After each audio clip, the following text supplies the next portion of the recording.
Okay, I'd like to call this meeting to order. Could you please stand and salute the flag with me?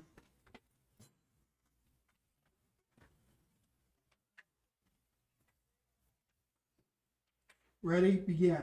I pledge allegiance to the flag of the United States of America and to the republic for which it stands, one nation, under God, indivisible, with liberty and justice for all. You may be seated.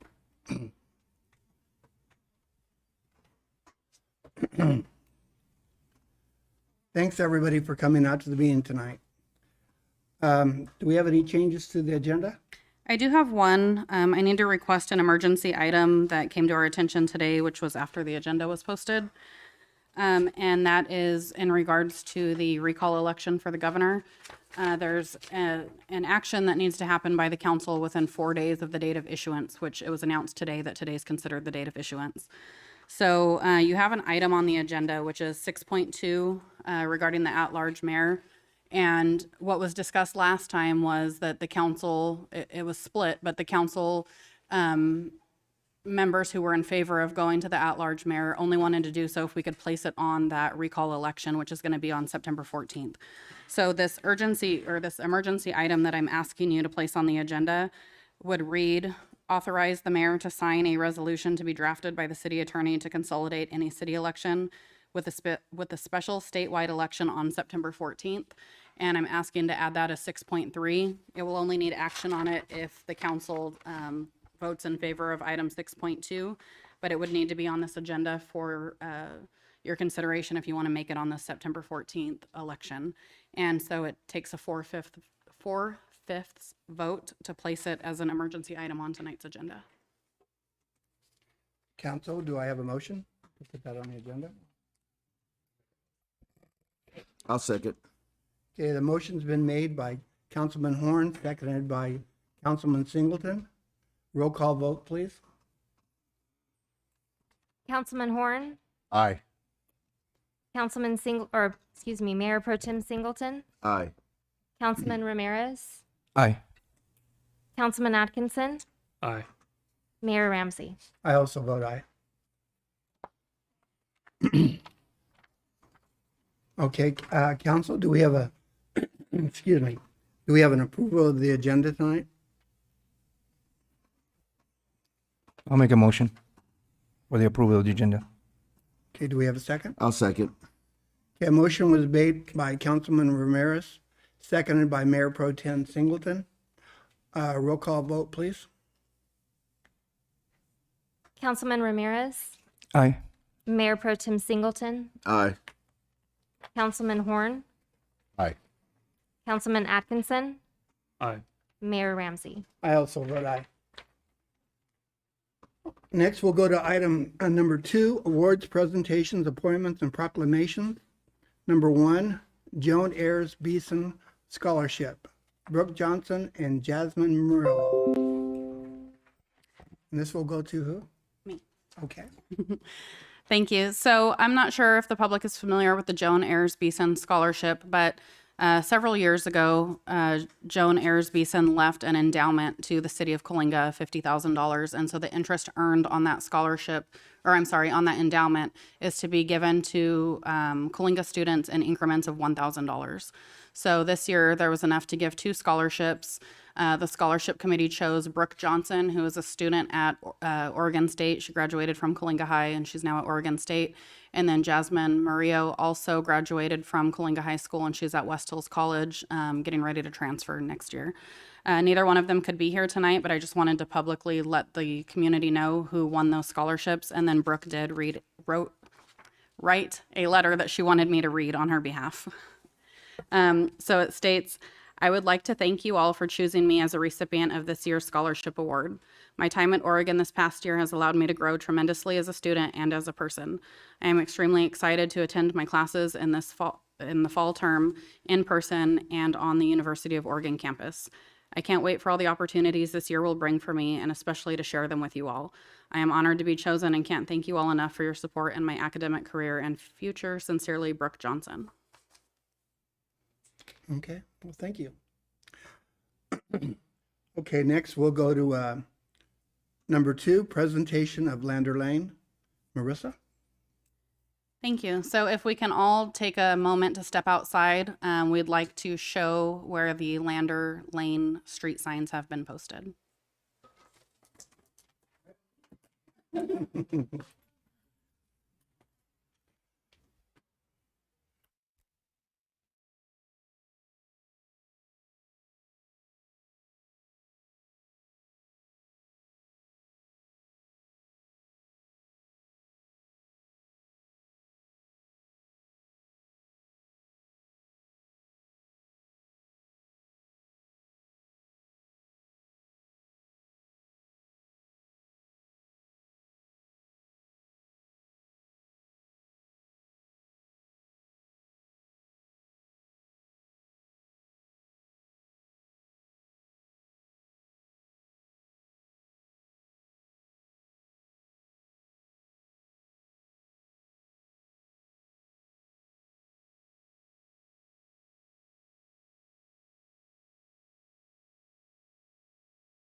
I didn't see Larry out there. Back outside. Back outside. You forgot Larry. That's the main guy.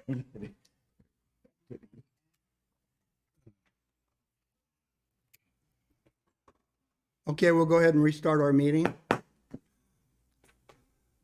Well, Ron, why don't you come on up and what do you think of Lander Lane?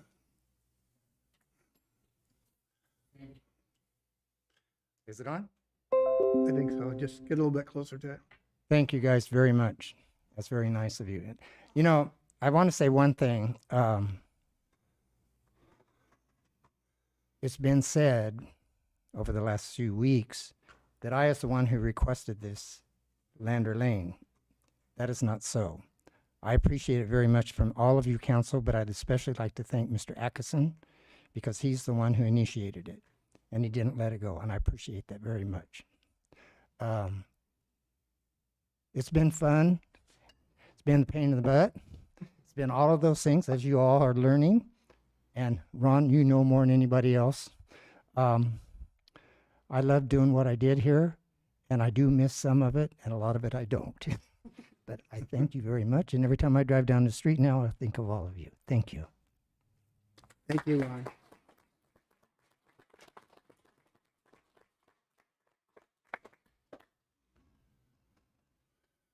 It's been great working with you, Ron, and I think that's something you deserve because you've put your heart into this city, so you've done really good, and most of the stuff you've done right.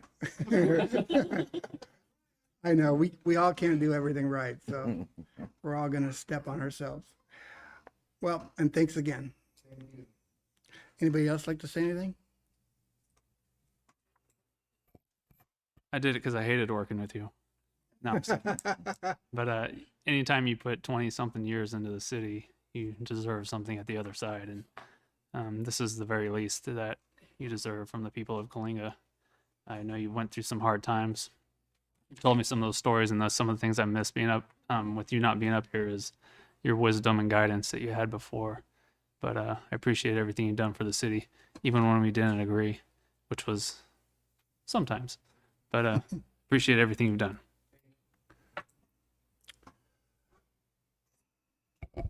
I just want to say I enjoyed the counseling you gave me, and I'm glad that you did the 20 years. I learned a lot. I seen your words. I followed you, and the guidance you gave me is what pushed me to be running for this city. And thank you.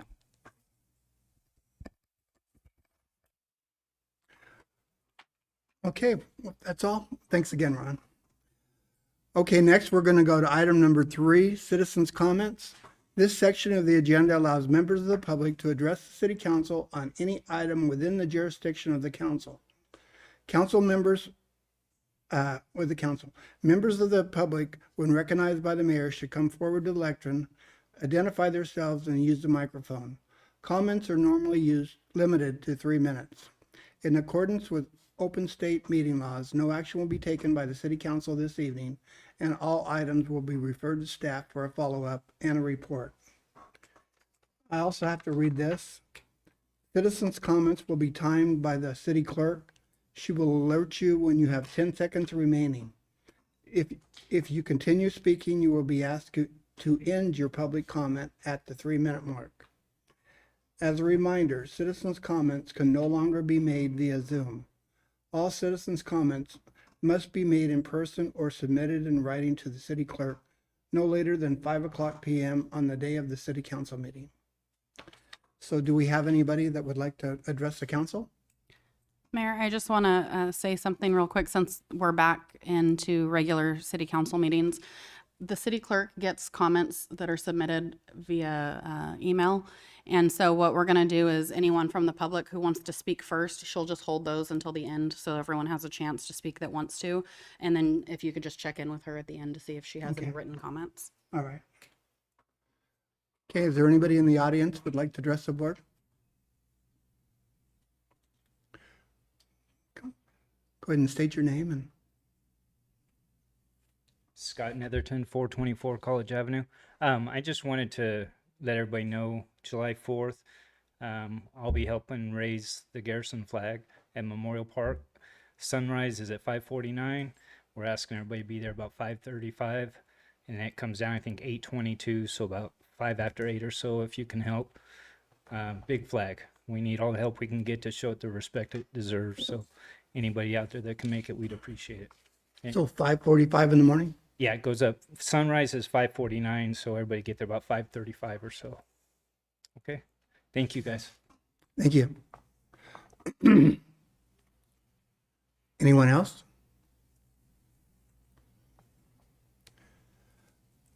Okay, not seeing any. Shannon, do you have any comments? I do. I have two. And please forgive me. I think it's about time to get some readers. So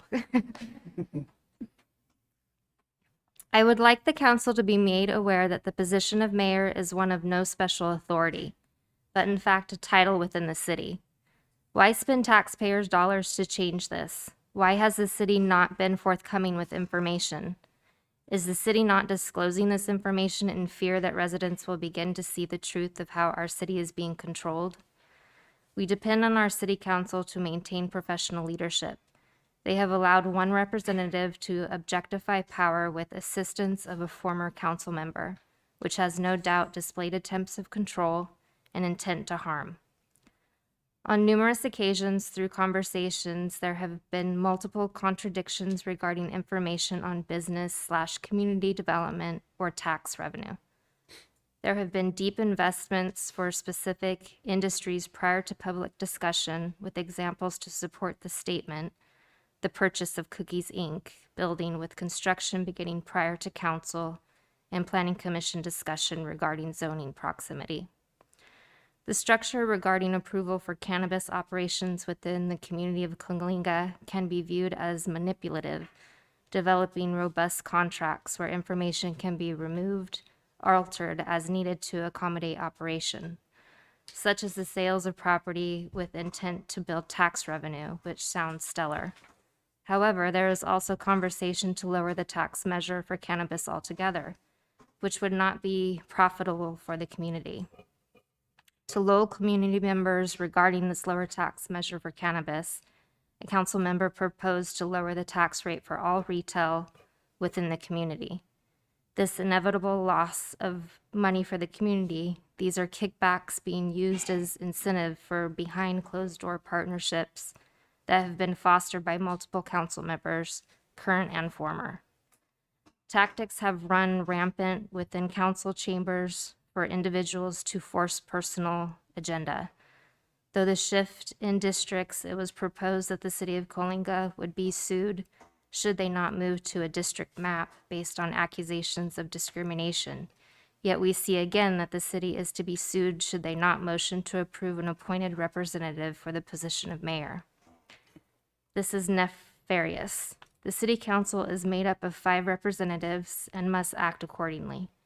It is worrisome to witness one council member out in public speaking on behalf of an entire council.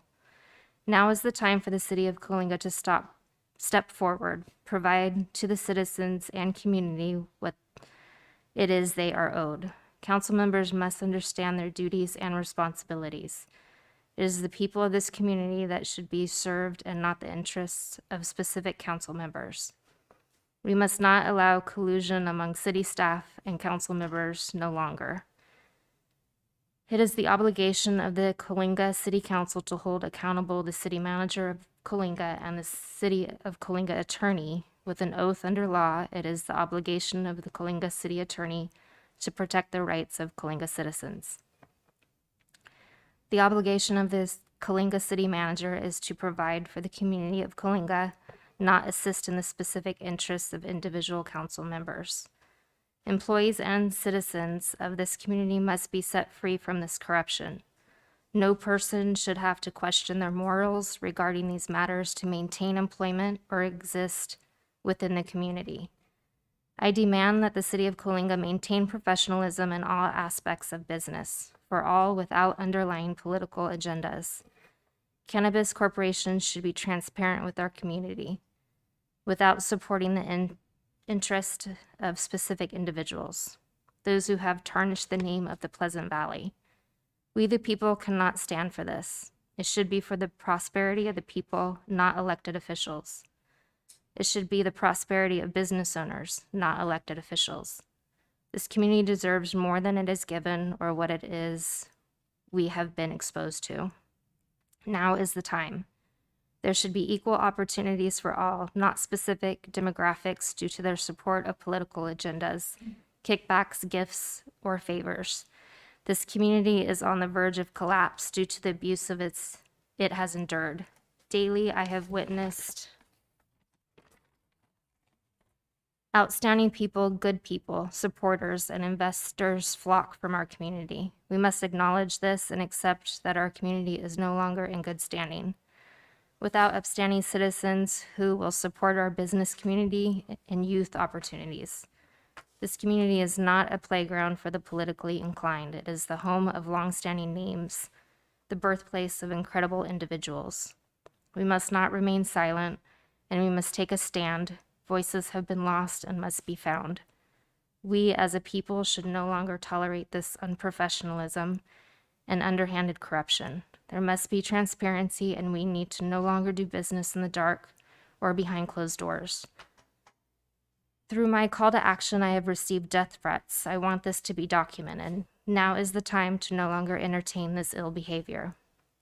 I have been informed by officials that I should be careful because I have been speaking truth. Moving forward, you will be held accountable. Concerned citizen, Don Kaikina.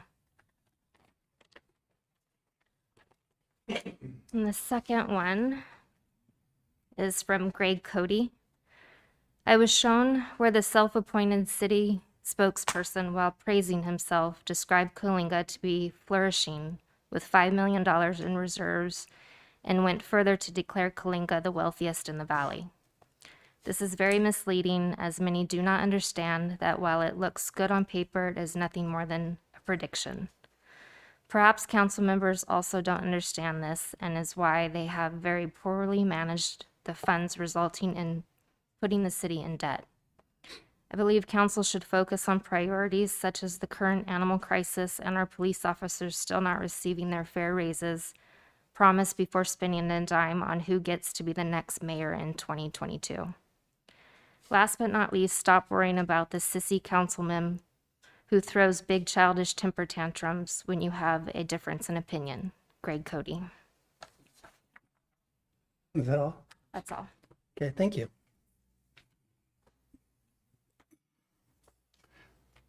Okay, item number 4 is next, public hearings. We have none. Number 5, consent calendar. Number 1 is approval of minutes of the June 3rd, 2021 meeting. Number 2 is approval of minutes of the June 15th. It was a special meeting. Number 3 is check register for 5/1/2021 to 5/31/2021. Number 4, adopt resolution 4037 proclaiming a water conservation emergency and establishing drought charges. Number 5, waive second reading and adopt ordinance number 847, rezoning the property at northwest corner of Phelps and Gregory Way. APN 070-060-072. And then another one is 070-060-96 South. And 070-060-97S from public facilities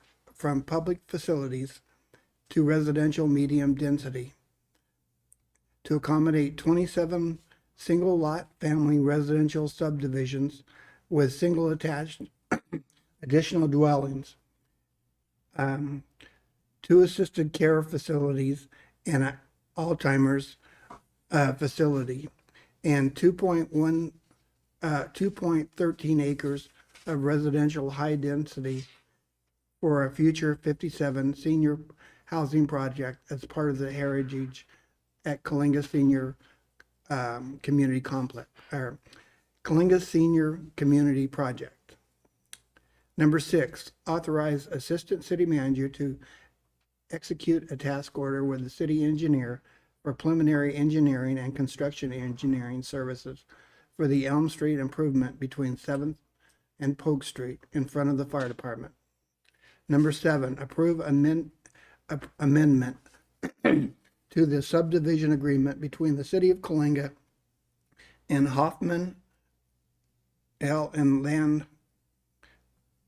Land Development entered into October 4th, 2007 related to Warthern Meadows subdivision map 5451, track map 5776. Number 8, adopt resolution 4036 authorizing signatories for the Affordable Housing and Substantial Communities Grant Program.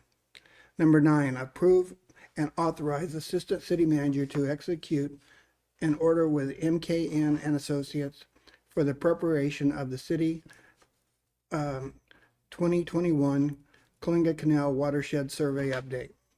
Number 10, notice of completion for the WWTP improvements.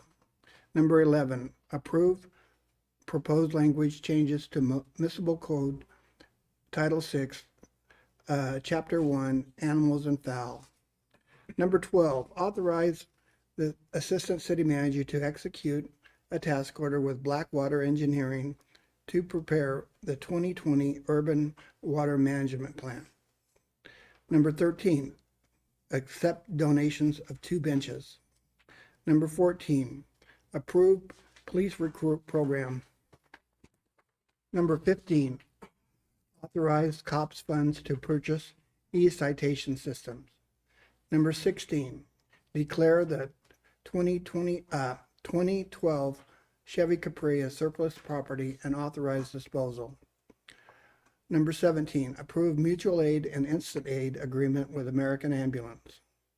Number 18, adopt resolution 4038 approving the fire department division chief job description. Number 19, discontinue the use of Zoom for council meetings. Number 20, approve letter of intent to move forward with Colinga Home Solar. 21, fire department quarterly report.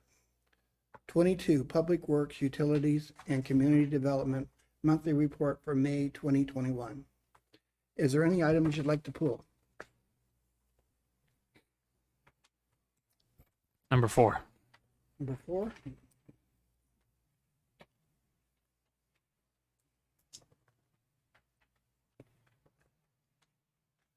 Okay, any other ones?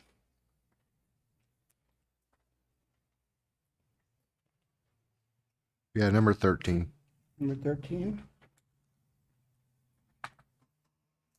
and 15.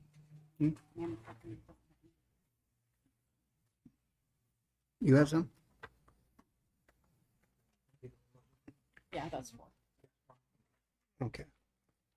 And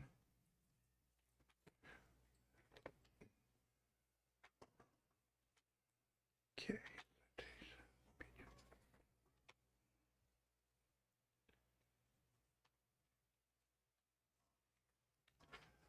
Okay, I think that's all of them. We'll pull number 4 and number 13 And 15. and 15. Okay. Oh, okay, I didn't hear him say that. Thank you. Mm. Okay.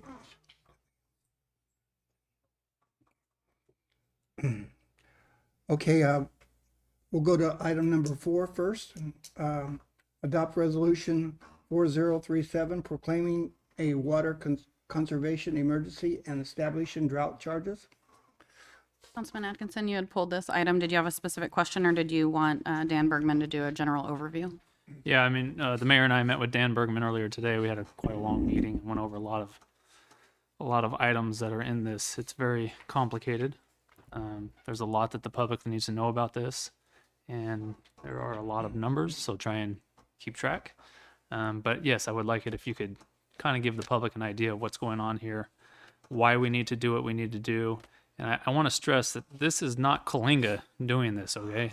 The government has cut our water by 75% and told us to come up with ways to make sure that it's cut by that. So take it away, Dan. Thank you, Mayor. Thank you, City Council. You know, I just have to take the opportunity to also express some appreciation for Ron Lander. Years ago, when I was gaining confidence in what I was doing, standing right here, I had completed a presentation on natural gas. And he simply said, with his funny expression on his face, I actually understood that. and I never forgotten that. And another time, I got flustered. And I just, like, where am I? And he deliberately asked me a question, brought me right back. And I just never forgotten that. So if you don't ask the question tonight, he will. Okay. Anyway, so when we were here on June 3rd, you declared stage 2, which took people to 2 days a week for conservation. And at that meeting, we also knew that we had to submit a request to USBR, which was done on June 10th. And that request to USBR had to justify receiving more water from them than they wanted to give us. And the amount of water that was requested was even with the 2015 level. And so I've got a couple bar charts. If we look at the bar chart that shows what was attached to the USBR letter, which is one of the first ones. I also want to thank Larry, who is doing all the number crunching in the background during the last 2 days. Amazing what he can do. And the rest of the staff too. I show up and there's so much that needs to be done and everybody is so cooperative. So the bar chart, that's what was attached to the letter. What they wanted to give us was 25% of historical, which would be impossible. You can see that dashed line is the 2015 level, the last drought. The public health and safety calculation is still impossible. That's that 2675 number. What we ask for is that adjusted public health and safety, which was actually closer to the 2015 level. That's what we asked for. So now when we look at what actually happened in June, which we know because June ended yesterday, it's not good. So the June number, I'm showing you June 2019, June 2020, and the preliminary numbers for June 2021. In our schedule that we gave the Bureau, the June number was the dashed line 384. That's an 11% reduction from what it was last year. 11% reduction from 431. The preliminary data shows that we actually had a 2% increase over June last year and way above the previous June. So we have not saved water, we have used more water. Not a good way to start. And I want to really emphasize that, as I am, when we start to look at the restrictions that are being proposed, effective with the billing cycles that start essentially next week. So that's not a good report card, and the city certainly needs to demonstrate to the Bureau of Reclamation that it is taking further steps to conserve water. We knew that last month. City Council, you asked for staff to come back with an emergency proclamation proclaiming a drought. That's in the resolution. So what I wanted to do is actually step through the resolution this time, just sequentially, because it's pretty explicit, it's concise. And if that's okay, or if you have any questions at this point. So if you can turn to the page in your agenda packets that have the resolution. The first 2 pages are the resolution proclaiming the drought emergency. I want to go to page 3 of 4 and start there. Are you with me? I think you're not with me. Okay. So these water conservation emergency restrictions and drought charges are effective for 3 billing cycles, starting July 1st. And what it includes is first stage 2, which you which you declared at the last meeting. But then beyond that, by customer class, percentage reductions that must be achieved for each customer class compared to the same month last year. And we can do that because we have the billing data. So for single family, it's 30% reduction. For apartments, it's 25%. For commercial customers, 20%. For non-residential landscape, it's 30%. For industrial and institutional, it's 20%. So we came up with this, and this is consistent with what was given to the USBR that determined the water schedule.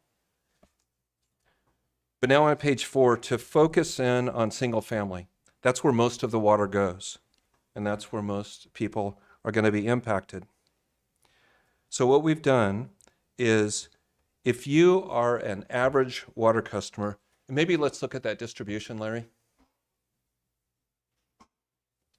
That one. It's also in your council packet. What this is all 3,200 residential customers for last July, organized by how much water they used. So you can see right in the middle there, the median customer is 15,000 gallons.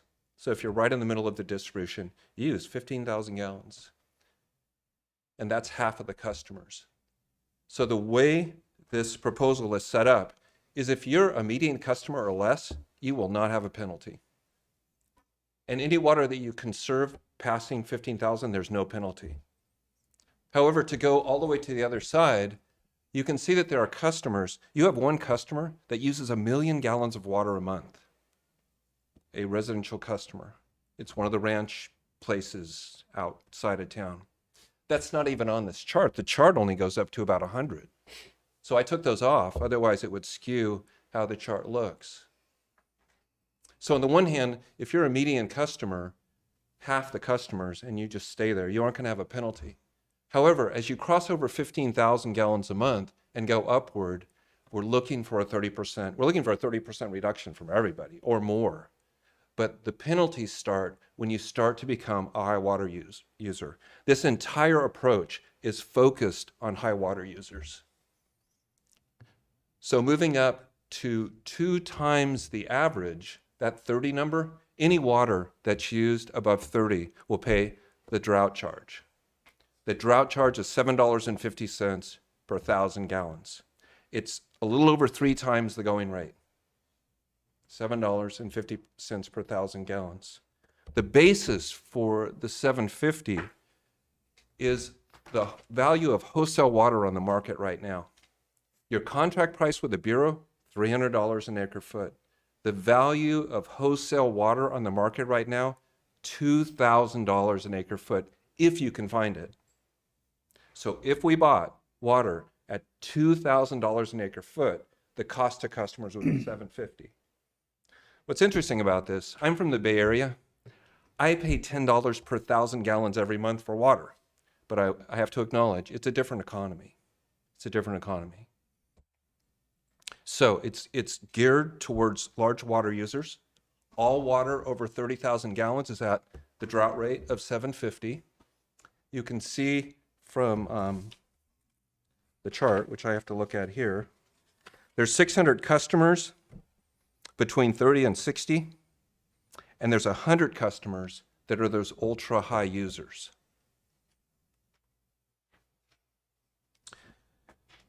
So the way this is written is we're going to look specifically at 3 billing cycles because that's the only way we can do it. And it starts next week because the meters are being read very soon and goes through the beginning of August when they'll read the meters again.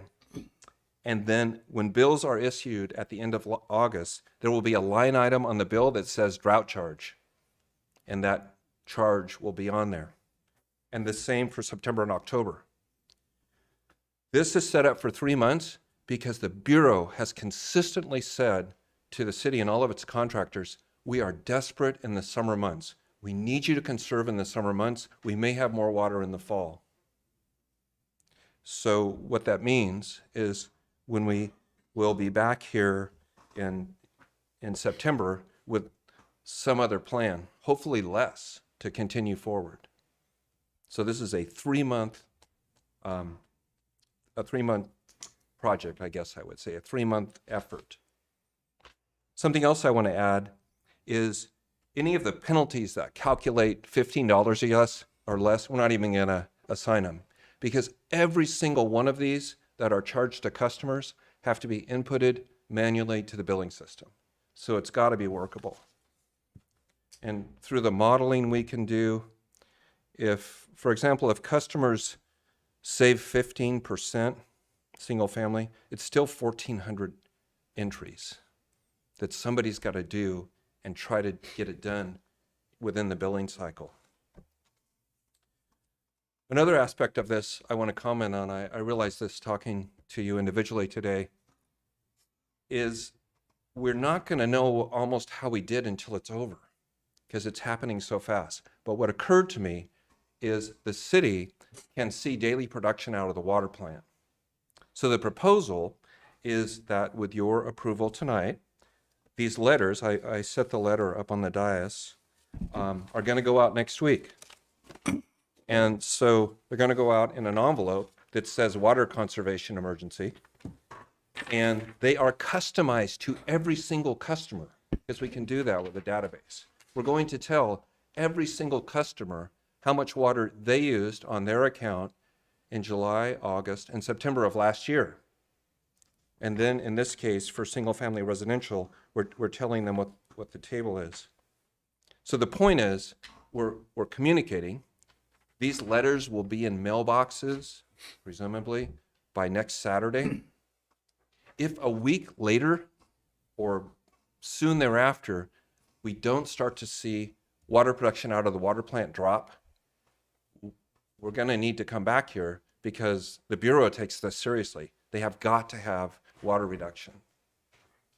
My concern is that at $7.50 per 1,000 gallons, there might be too many people that say, you know what, I'm just going to pay it. That's a problem. And the thing that I want to emphasize is if this doesn't work, it will need to be stepped up, and we'll be able to see it soon enough by watching production out of the water plant. Okay, so on that happy note, I've Now, talked. on this letter, will people that are already conserving and stuff, will it tell them that they're under that threshold? Because they'll see it in the little box where they see their production from last year. So if they see 15 or 14 or 13, which half of those customers will, Right. they'll think, oh, I'm okay. I've talked a lot about single family residential because that's where, all the impact is. Your biggest customers on the water system, your biggest two customers are the state hospital and the state prison. They have informed the city, and through our communication to the Bureau, we've communicated they can't really conserve. And so the prison was 5%, or the state hospital was 5%, and the prison was 0%, or vice versa. One of them, it's just not much. So in order to make this fair, they need to be responsible for the same drought charges as everyone else. So I shared with them the council agenda yesterday. They know, and it's a lot of money, but they're being treated equitably is the point. Everybody's being treated the same. Let's see, what haven't I? Maybe we should go to some questions. I've covered essentially what I wanted to cover at this point. Questions? Question. I mean, you say the prison and the state hospital will be treated equitably. So, but a minute ago you said if people are willing to pay these charges, that's not an option. They have to cut back. But the prison and the state hospital still get that leeway to pay for what they cannot afford to cut back on. It's a good question. And as I've given that some thought, definitely open to your comment. You guys call the shots. In the case of the prison or the state hospital, they are heavyweight government operations. The position the city can take with the Bureau is to say, look, we told them, and they're telling us what they can do. they're who they are. With any other customer, I'm putting them in a different category because, they're private, small. I'm thinking about, you can't charge them a higher penalty than somebody else because they aren't acting. Oh, and what I should say, thank you, is after I followed up with them yesterday, the indication I got was we're thinking about this again. So in fact, the $7.50 water may incentivize them to help their conservation programs. Okay. Hopefully. Yeah.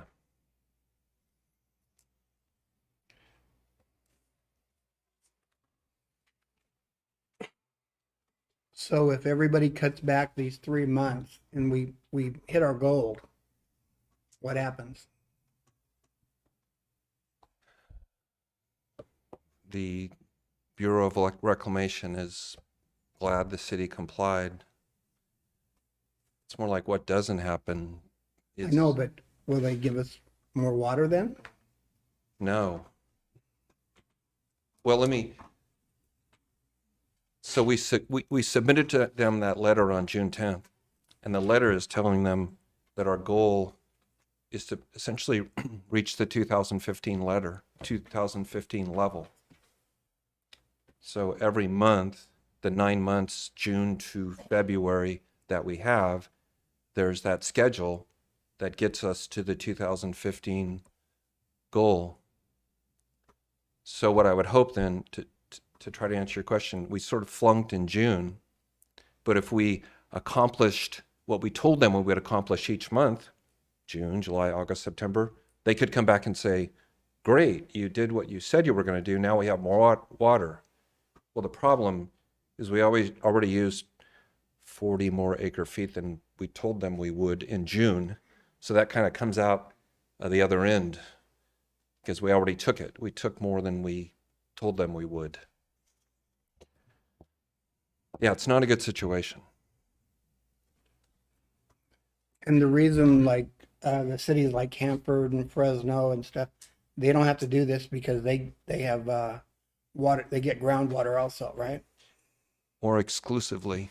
Again, it gives us the opportunity to be reminded that Coalinga is unique. You have no groundwater. You have no other source of water. Your only source of water is water that's coming out of the Central Valley Project, that's coming out of Lake Shasta or Oroville or Folsom. In fact, we looked today when we were talking. Lake Shasta is projected to be at a historic low this summer, going all the way back to 1977.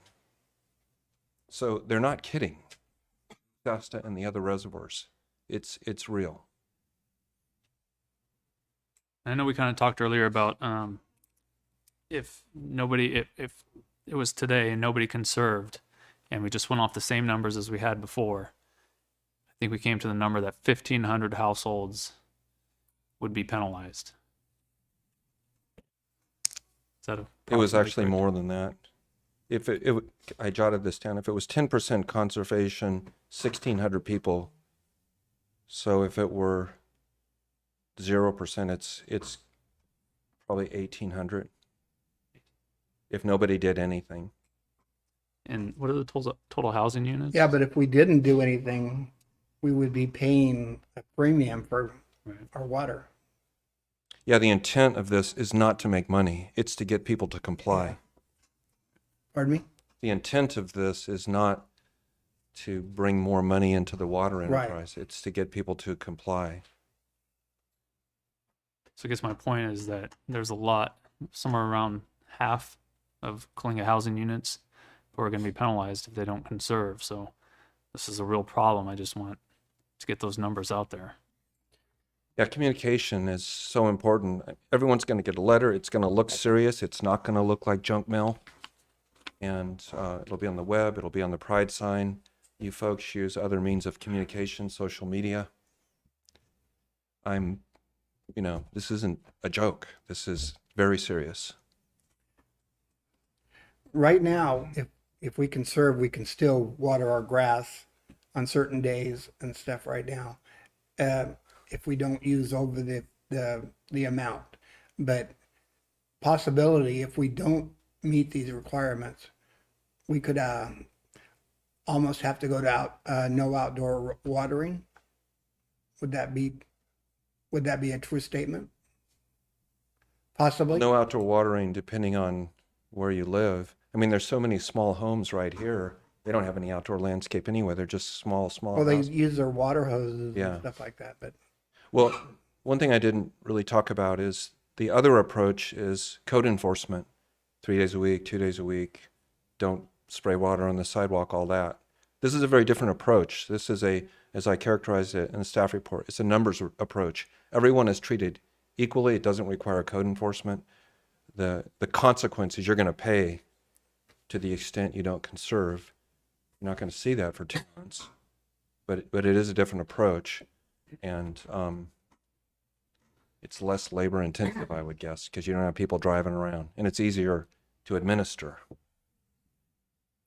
so instead of having the certain days to water and stuff, if somebody wanted to water their system every day for like 2 minutes or something, like that, would that be acceptable for us? Well, it I would mean, be because this, As long as we stay under the threshold. yes, because technically you could say that stage 2 is in place 2 days a week, but this really overrides all of that. And furthermore, there's not going to be anyone Right. checking. You don't have the staff to do that. So anyway, we could conserve ourselves, and we could try to save our lawns and stuff like that. We can do as long as we're under the amount, Yes. basically. Yeah. One of the things that you'll see on the website is a long list of ways to save water. It's Larry's working on that. The good news is that it's all over the internet, so he doesn't have to reinvent the wheel. He just needs to pick it out from. Now, is that going to be in the letter that we send out to? Would that? The letter will make reference to the website. We're keeping the letter to one page, as you can see. Just big font, easy to comprehend, hopefully, making the point. The other thing I didn't mention is those 60 or so ultra-high water users, they're getting their own special letter. So, and beyond that, your municipal code addresses how water can be used outside the city. It hasn't been enforced. Now all of a sudden it's very important. Okay. I know we had talked previously about how can residents in Coalinga watch what their usage is to make sure that they're cutting by 30%. And you had mentioned that there is something. I'm sure the cost is pretty significant, but what are things that, how can citizens watch how much water they're using and compare it to what they were using? Well, we're going to have a letter that's going to show us what we used last year at Sure. this time, but how are we going to be able to tell if we're meeting that 30% threshold? Yeah. So Say something real quick before you answer that. So, city departments have been tasked with making educational videos for the public that are going to be uploaded weekly to Facebook. So Public Works has one that they're working on that's going to be how to read your own water meter, because not everybody knows how to do that. And so we will be posting that video so people can actually go out however often they want and read their own water meter to know what their usage is. thank you. That was a better answer than I would have come up with. The other thing I may have mentioned to you guys, I mean, I like gadgets. There's a gadget that's, the retail cost is $200. You strap it on your water meter. It ties into your Wi-Fi and you can see your water usage on your phone. So they're doing that in the Marin Water District. The city pays for half of it or 3/4 of it, and the customers pay for the other. I was hoping to have one here tonight. Actually, I'm going to buy one because I think they're cool for my house. I don't know how many people would actually buy that. It's, How much was the price of it? well, the retail, they're $200 full price. But what I would recommend, if folks thought that was a good idea, is that the city would pay for at least half of it, because it is a service to the community. It would be available to everyone. It's easy to install. You just it goes on the top of the water meter with a rubber band, and then you just connect it to your Wi-Fi and it shows up on your phone. I mean, that's where we are today. It's amazing, you know, what technology can do. You know, if I'm back here next month, I'll bring one. And I have no interest in this company. I just thought it was cool. But hopefully we'll be over in 3 months. Yeah. Any other questions? Any questions for the council, from the council? You mentioned the 3 months are not guaranteed, that we're not getting water if we do that.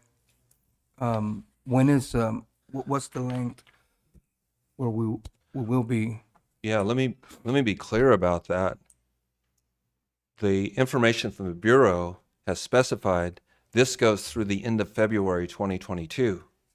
I mean, really, we have to get through the winter because it needs to rain and snow. So there will be restrictions beyond these 3 billing cycles. Hopefully not worse, maybe better. But the other thing, the other variable that we're going to deal with as we move across the billing cycles is how did people do? And my concern, as I've expressed to you individually, is we're dealing with the United States of America, the Bureau of Reclamation. They've been very reasonable over the past, but those reservoirs are running out of water. My concern is if the city doesn't perform and its other contractors don't perform, you know, what they're going to come back with. So again, we need to take this seriously, and it will go into the winter. There might be a chance for more water. I wouldn't count on it. More than we've asked for, I should say.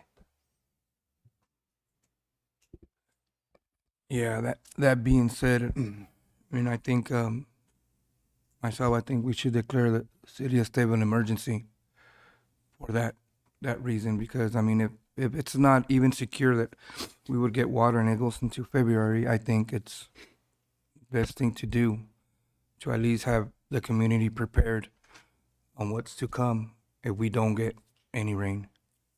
When you brought that up last time, I was kind of wondering about that, but I fully support that. The governor has declared a state of emergency for water in the state, and proclaiming, which is what you're doing, which is what the resolution specifies.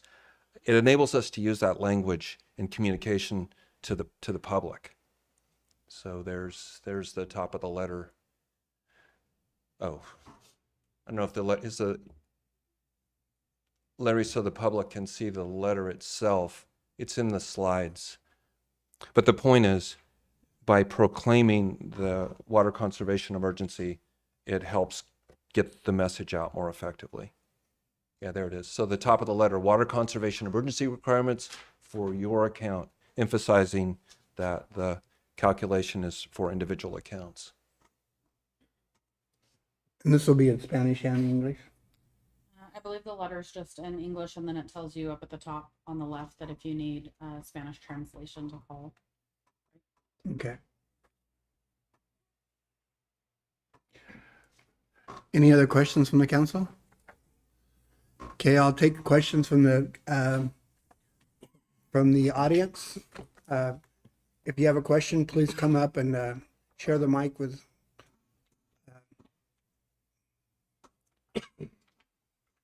I swore them down I wouldn't do this, but here I am. Outside water users, are we still selling water to Harris Ranch? Okay, that's been cut because people have already started asking me at work, in view of the fact that we've already had the restrictions. So that's good to hear. I think that needs to be made public, that we are not doing that at this time. And also, I have deep concerns, as Mr. Singleton did, in regards to the state hospital and prison, as these people are going to be status quo. That's what I'm getting out of that. And whereas people in the community are going to be penalized, I find that difficult to deal with. Anyway, thank you. So just over the mic, all water sales to Harris Feeding Company have been suspended. There are no water sales. There's a water transfer this month. They are transferring water to the city, and we're just moving it through the system for them, but it's their water. And just to clarify, again, the prison and the state hospital will pay the same drought charges, the same penalties as everyone else. The question is their ability to conserve water. And I want to emphasize again, I was thinking through that when you were asking me. They did express a renewed interest in conserving water, actually conserving. If I may add on that, hey Dan, you should also remember that, That's our ghost talking. yeah, hi. Their water usage hasn't really altered much since 2015. It has gone up a little bit because they have more beds than they had, but like the landscaping is the same as it was in 2015. So it's hard for them to save more water because they've already done the work and they haven't moved back to the 2020 numbers. Just give me 1 second. Yeah, he is exactly right. And I should have given them that credit. In the conversations that I had with them, and there were several conversations about what we're doing here, they were the main reason for the water usage drop in 2015. And he is exactly right. They have stayed at those levels. So what does that mean? They have controls so the residents, inmates, can only flush the toilets so often. They have no water urinals. They've done all of that. And even the governor in his emergency declaration points out that the 16% that was achieved back then still holds. So it is an increased challenge for them to further conserve. That's a good point, and thank you, Larry. I'm sorry. No, that's okay. This question is actually probably more directed towards you, Dan. You guys went to USBR and asked for public health and safety increase on your M&I. Was there any consideration to go to the water district? You mean Westlands? Yep. Was there any communications with them and asking, hey, is there any way we can purchase supplemental water from you guys or anything like that? Yeah, the question about Westlands agricultural allocation for this year is 0. So They purchase supplemental water from other districts, and that's why I'm always asking if you guys went to them, because I know other cities have done it in the past that are in the district. Yes. and Can you they get closer to the mic? I'm sorry, but this Can is you being also recorded. please state your name for the Jenny record? Montoya. Thank you. So yeah, no, I know there's been some other smaller cities that have at least come to them. I mean, it would have to go against the board. It's totally the discretion of the board. Yeah. But I'm just wondering if that question has been posed to them. Do we have this ability? Because their supplemental water is going $1,300 an acre foot, which would have been the savings for $700 an acre foot for the city. So I'm just wondering if that was ever an option. Was it ever put on the table? So the answer to the question is yes. It has been discussed with Westlands, and they do not have water for the city of Coalinga. Okay, that's my question. Thank you. Anyone else?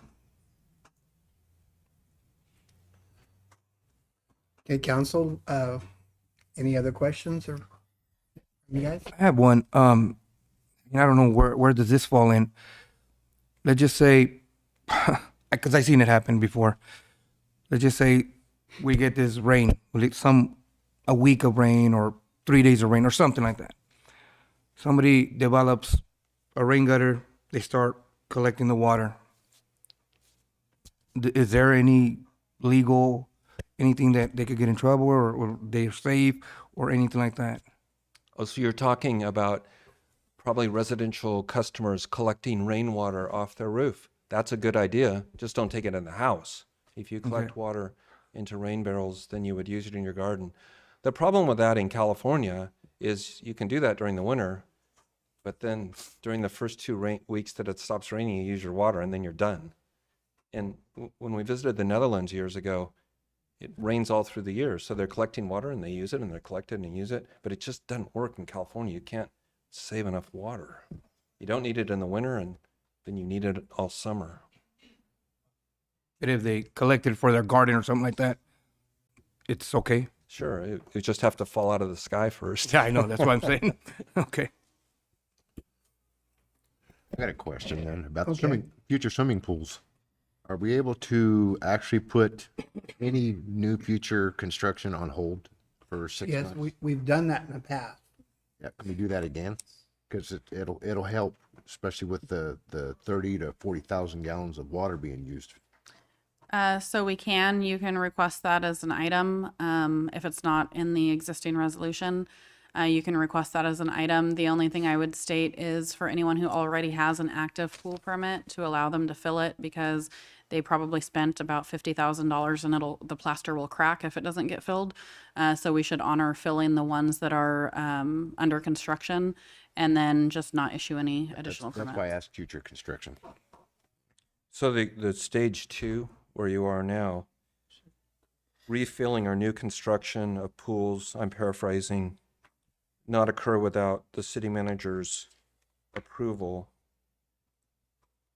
I mean, that's basically it. So if somebody wants to build a pool, she's got to say it's okay, which she's not going to do, I think, but that's already covered.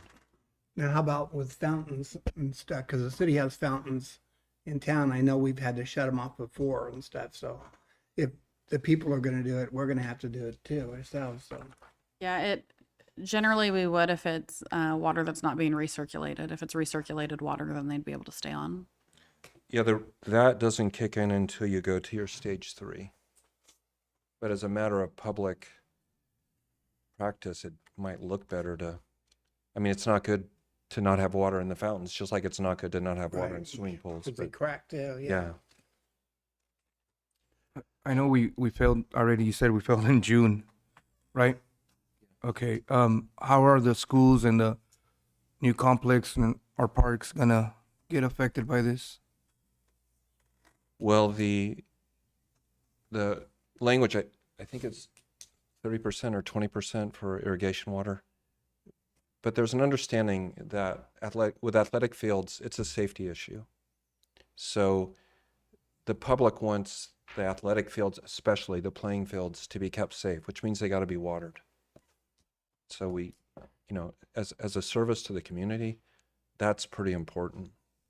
But on the other hand, if we go back to 2015 and look at West Hills College, who was very cooperative, and the school district as well, in 2015, all of that lawn area along the main street was gone.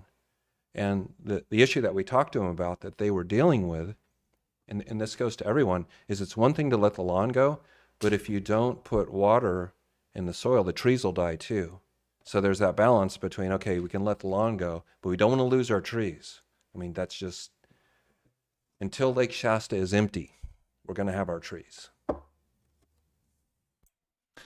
One more thing with that is I believe that they've already been spoken to, and I think they've already set their system to 70%. It's already been done. They have like advanced irrigation stuff where they can just say, water 70%, and it's done. There's that voice again.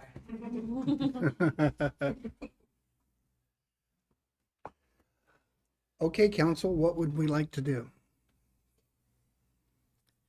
Anybody like to make a motion? Look, we really got no other choice. I hate to do it. I hate to see it. I don't like doing it.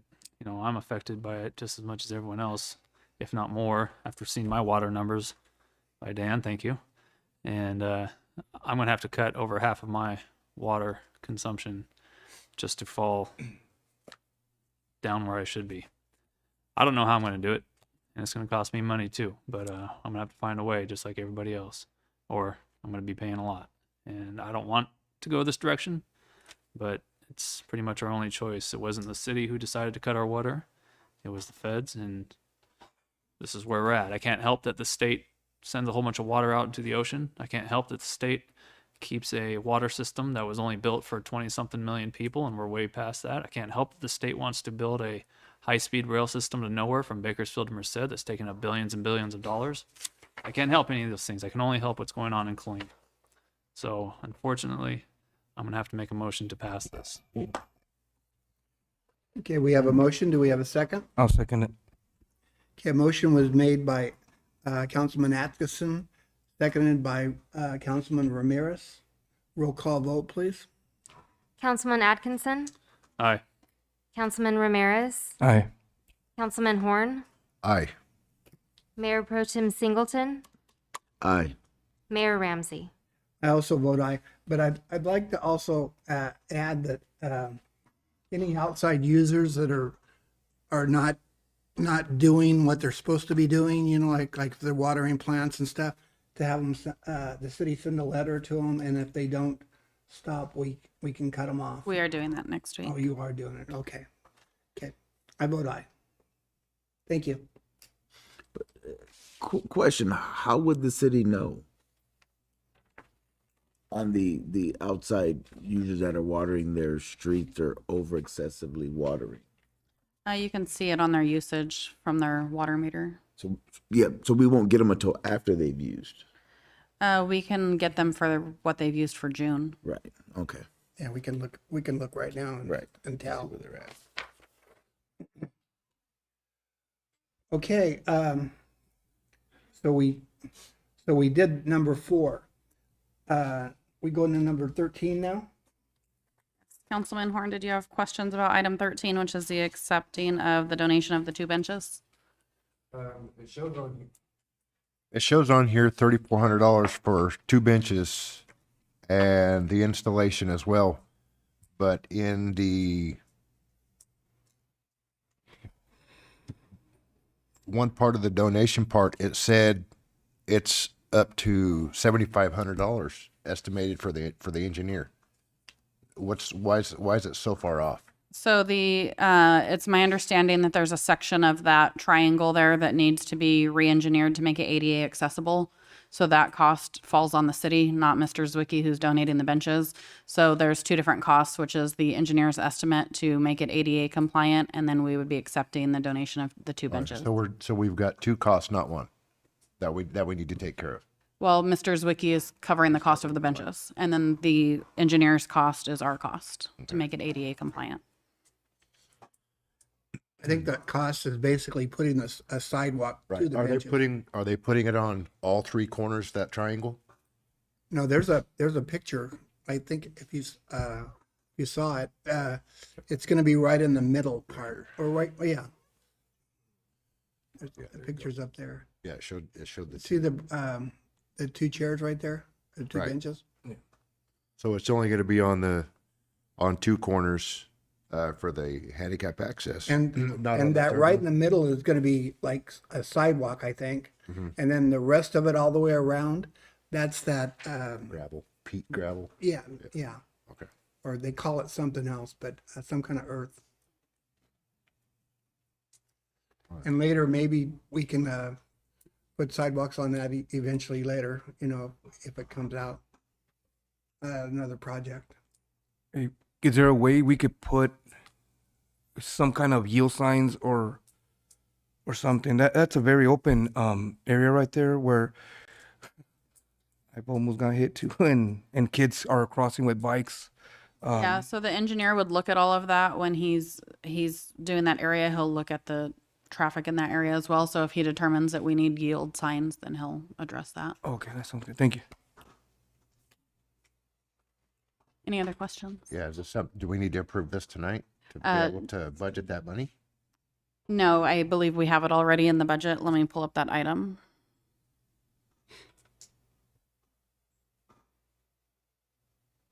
No, we're okay. So this item, you just approve it as part of the consent calendar. Okay, we'll go to item number 15, authorize COPS funds to purchase e-citation systems. What would you like to know on that? Question is, it shows just 5 printers for this system. Is that going in each vehicle, or is that when they dock it? That will be, each ship will, when an officer comes in, they will check out an iPad that has the program on it and a printer. They'll use it during their shift, and then they'll come in and exchange it with the night shift, so it'll be constantly rotated through with the chargers in the car. All right, will this help replace some of the use of the laptop, or is No, it this separate? This is strictly for citations that the officers may write for traffic, parking, code enforcement, animal control. This does all this other than handwriting and us not being able to read their signature or the quotes. This is all printed out where it's all legible. All right. What kind of printer is it? Because I know some of the laser stuff, as it prints within a week or two, the ink is actually gone. Some people won't be able to. It's a Zebra printer, it will not come out and gave me the presentation, said it will not fade, it'll be constant on the Okay. piece of paper when it's printed out. Okay. Cheaper then.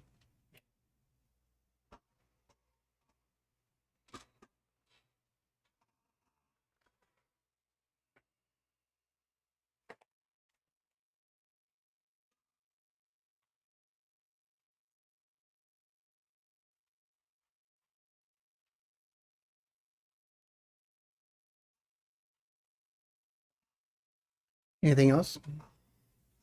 Okay, do I have a motion to accept or deny the consent calendar? I'll make a motion to approve the consent calendar. Okay, I have a motion. Do I have a second? I'll second. Okay, motion was made by Councilman Horn, seconded by Councilman Atkinson. Roll call vote, please. Councilman Horn, Aye. Councilman Atkinson, Aye. Councilman Ramirez, Aye. Mayor Pro Tem Singleton, Aye. Mayor Ramsey. I also vote aye. Could we also have a letter sent to Mr. Zawicki and saying that we did accept this? Because he's been calling me about this and wanting to know when we approve this, because he's been wanting this done for a while. It's taken him a while to get it done. Okay, we'll go to item number 6, ordinance presentation, discussion, and potential action items. Discussion, direction, and potential action items regarding year 22 stipend approval for the Kalinga Area Chamber of Commerce. Thank you. So this item was requested as a future agenda item by Councilman Atkinson. As part of the budget process for the current fiscal year, the council approved a stipend in the amount of $15,000 for the Kalinga Area Chamber of Commerce.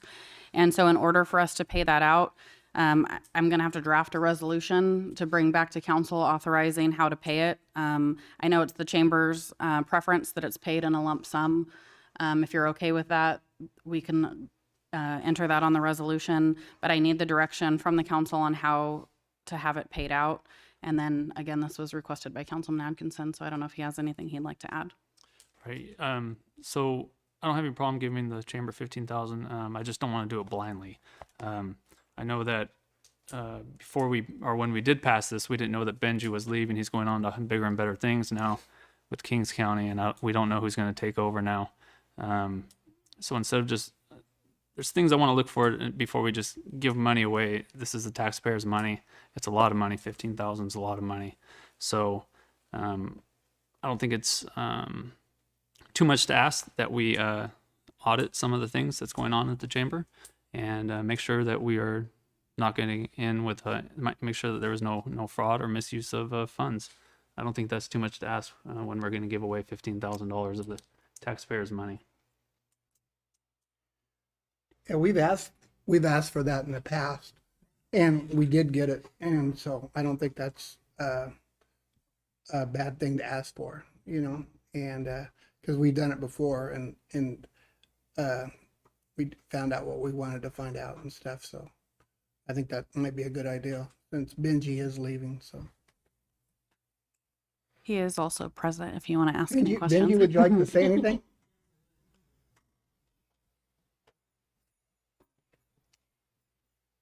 Good evening, Council. Benjamin Kaikino with the Kalinga Area Chamber of Commerce. I firstly do want to thank each of you for voting in favor of supporting the efforts of the Chamber of Commerce.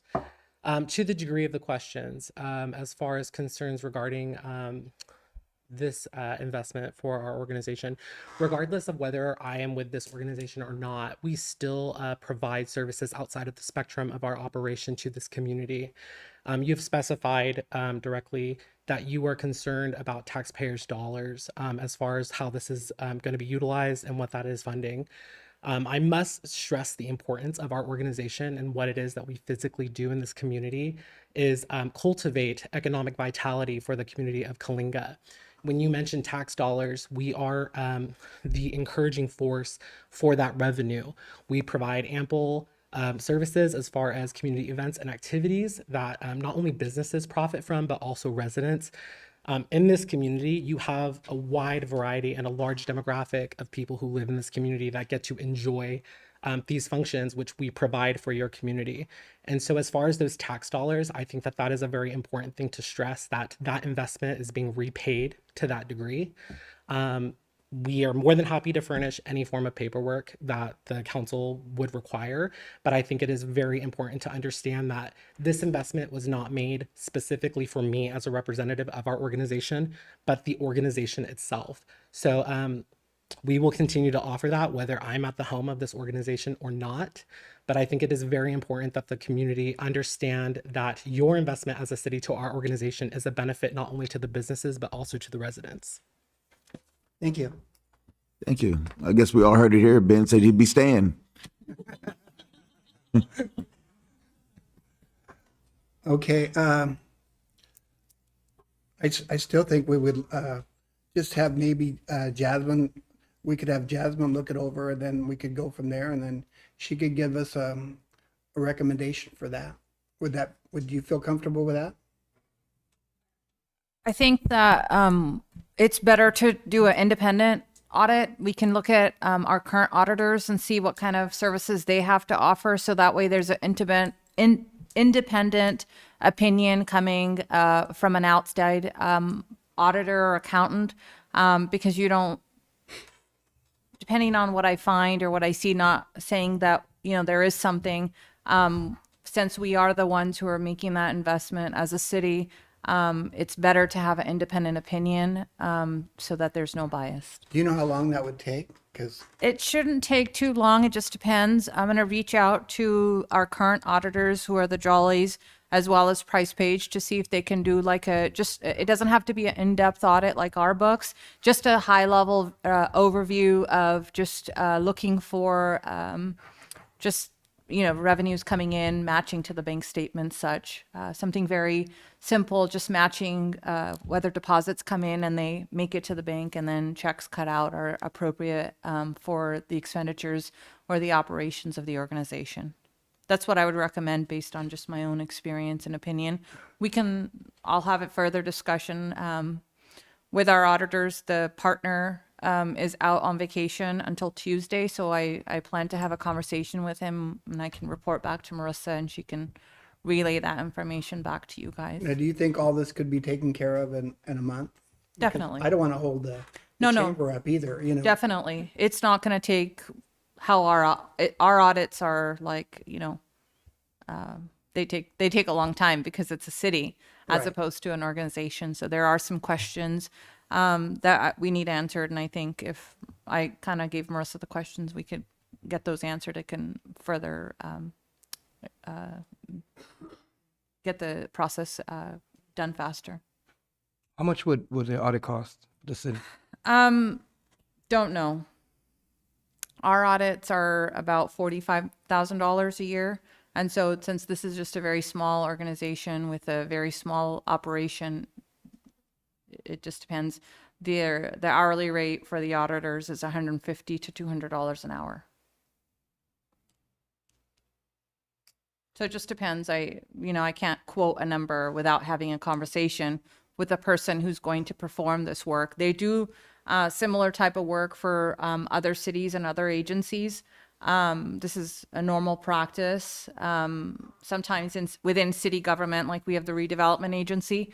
The redevelopment agency is part of the city, but it's an independent organization. And so sometimes the DOF, which is the Department of Finance, requires an independent audit of the redevelopment agency financial activities to have an independent report. And sometimes, that happens. Or we receive street funds, grant funds, and sometimes Caltrans requests that a particular grant be audited by an external independent auditor. And so, that takes place. It ranges, anywhere from $1,000 to $1,500. It just depends on how in depth we'd like to have it done and the number of hours spent.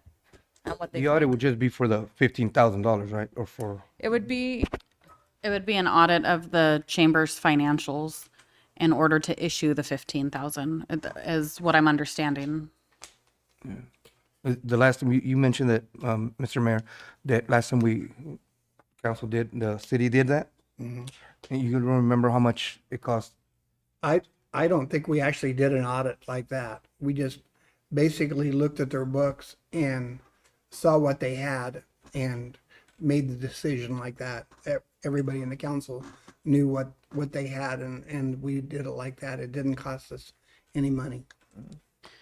I just want to say too, so that everyone knows, if you choose to do that, it's not that the council can see their books.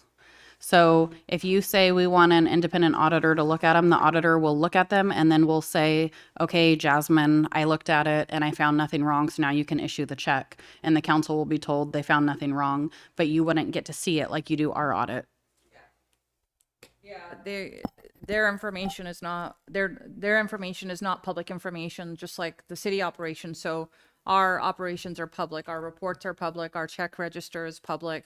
So, you know, that's Their information will be safe. exactly. Okay. Yeah, and so we want to protect the integrity of their information. It doesn't need to go all over the place. We just need an outside independent agency or auditor to say, yes, you know, we did testing and we didn't find anything. That gives the council the assurance to go ahead and make that investment within this agency. Okay. Should the council want to head in that direction? Ultimately, it's your decision how you want to proceed, but being a finance person, that would be my recommendation, is to have an independent opinion of the books, since I am part of the agency that's making the investment. So I don't want there to be any bias one way or the other. Okay. Council, what do you think? You want to do that? Okay. All you need is basically a, So I need consensus on what exactly you would like like in the resolution. So I know, like I mentioned, the chamber would like it in one lump sum. So if you're okay with that, then maybe if everybody is wanting an audit done, then as soon as the audit's done, the city will issue payment within 10 business days or whatever you'd like to specify.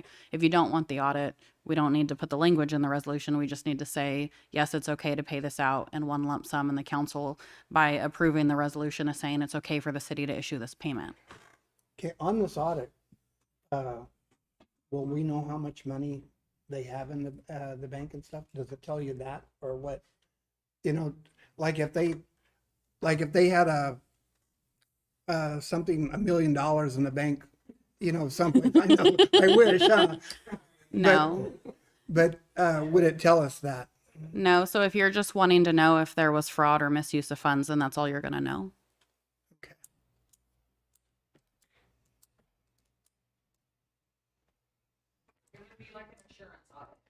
Called. So it's not, yeah, you would get an assurance from the auditor, this organization is free of this, X, Y, and Z, whatever you're looking for.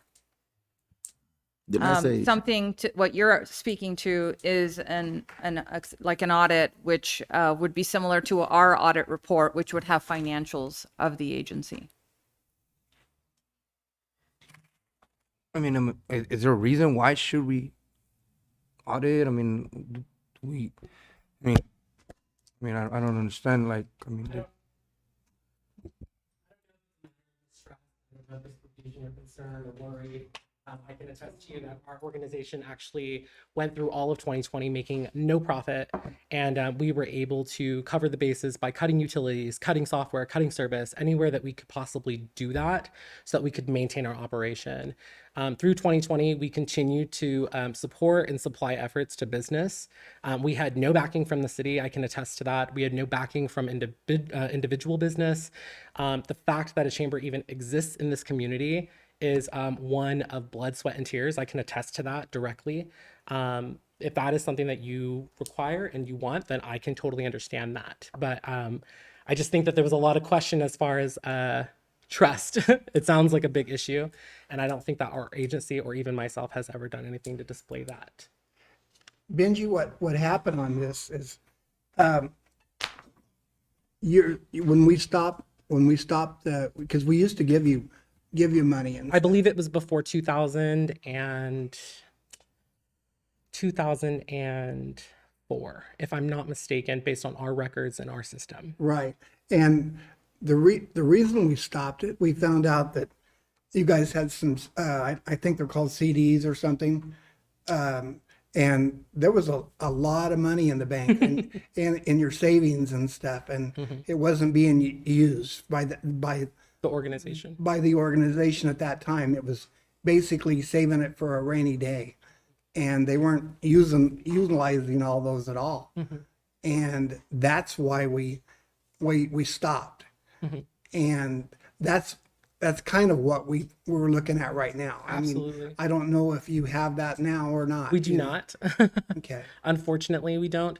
In most business practices, it is common practice to maintain up to 3 to 6 months of Right.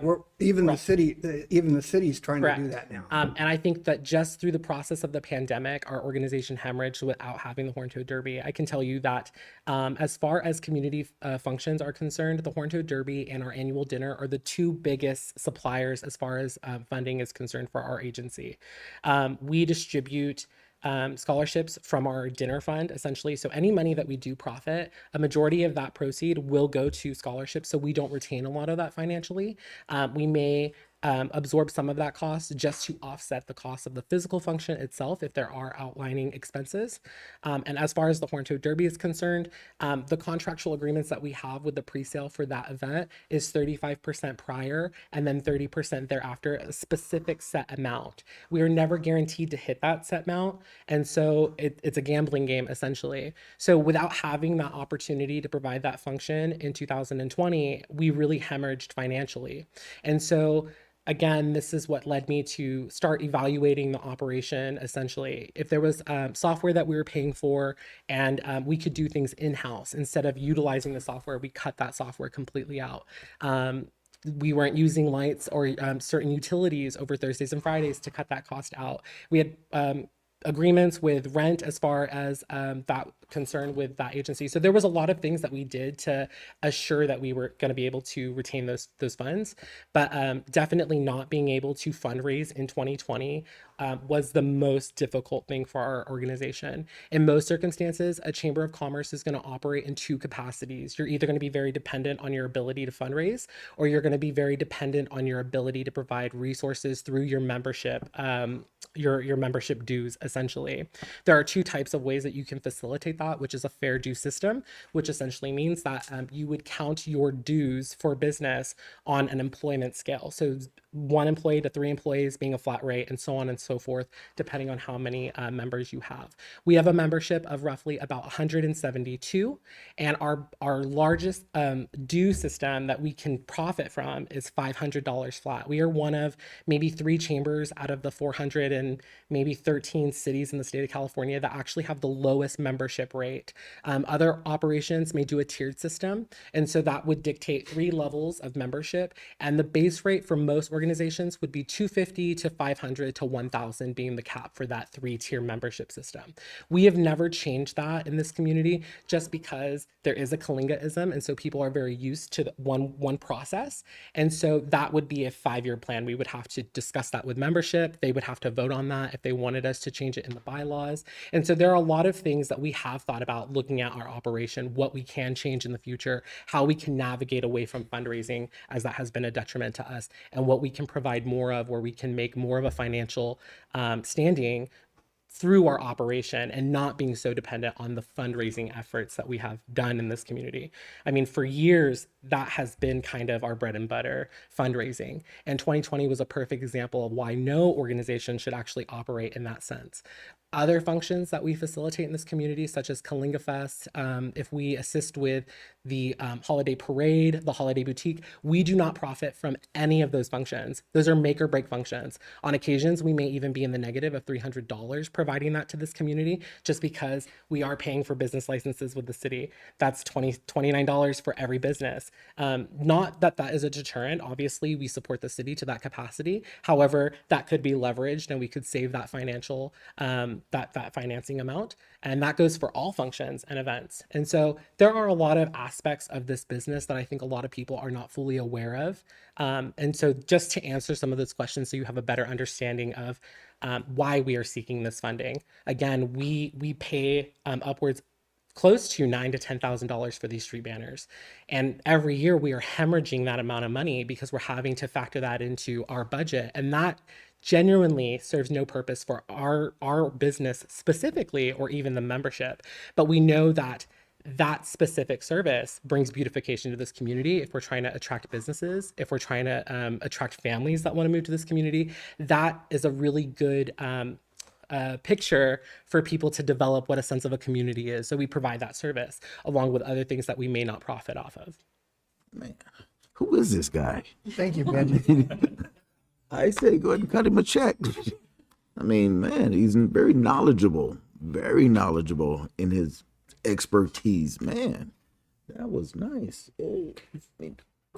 Just- Yeah, I mean, we're only pushing something back by a month for an audit. It's normal practice for cities when they're given money like this to do an audit. This isn't unusual for a city to do. It is very normal, and Benji's already said that they have no problem showing us the books. We are the overseers of taxpayer dollars, every single one of us. We are in charge of taxpayer dollars, every single one of us. And all those people are out there working every day. We're taking their money, and we need to make sure that we're giving it to the right places, and there's nothing crazy going on. That's it.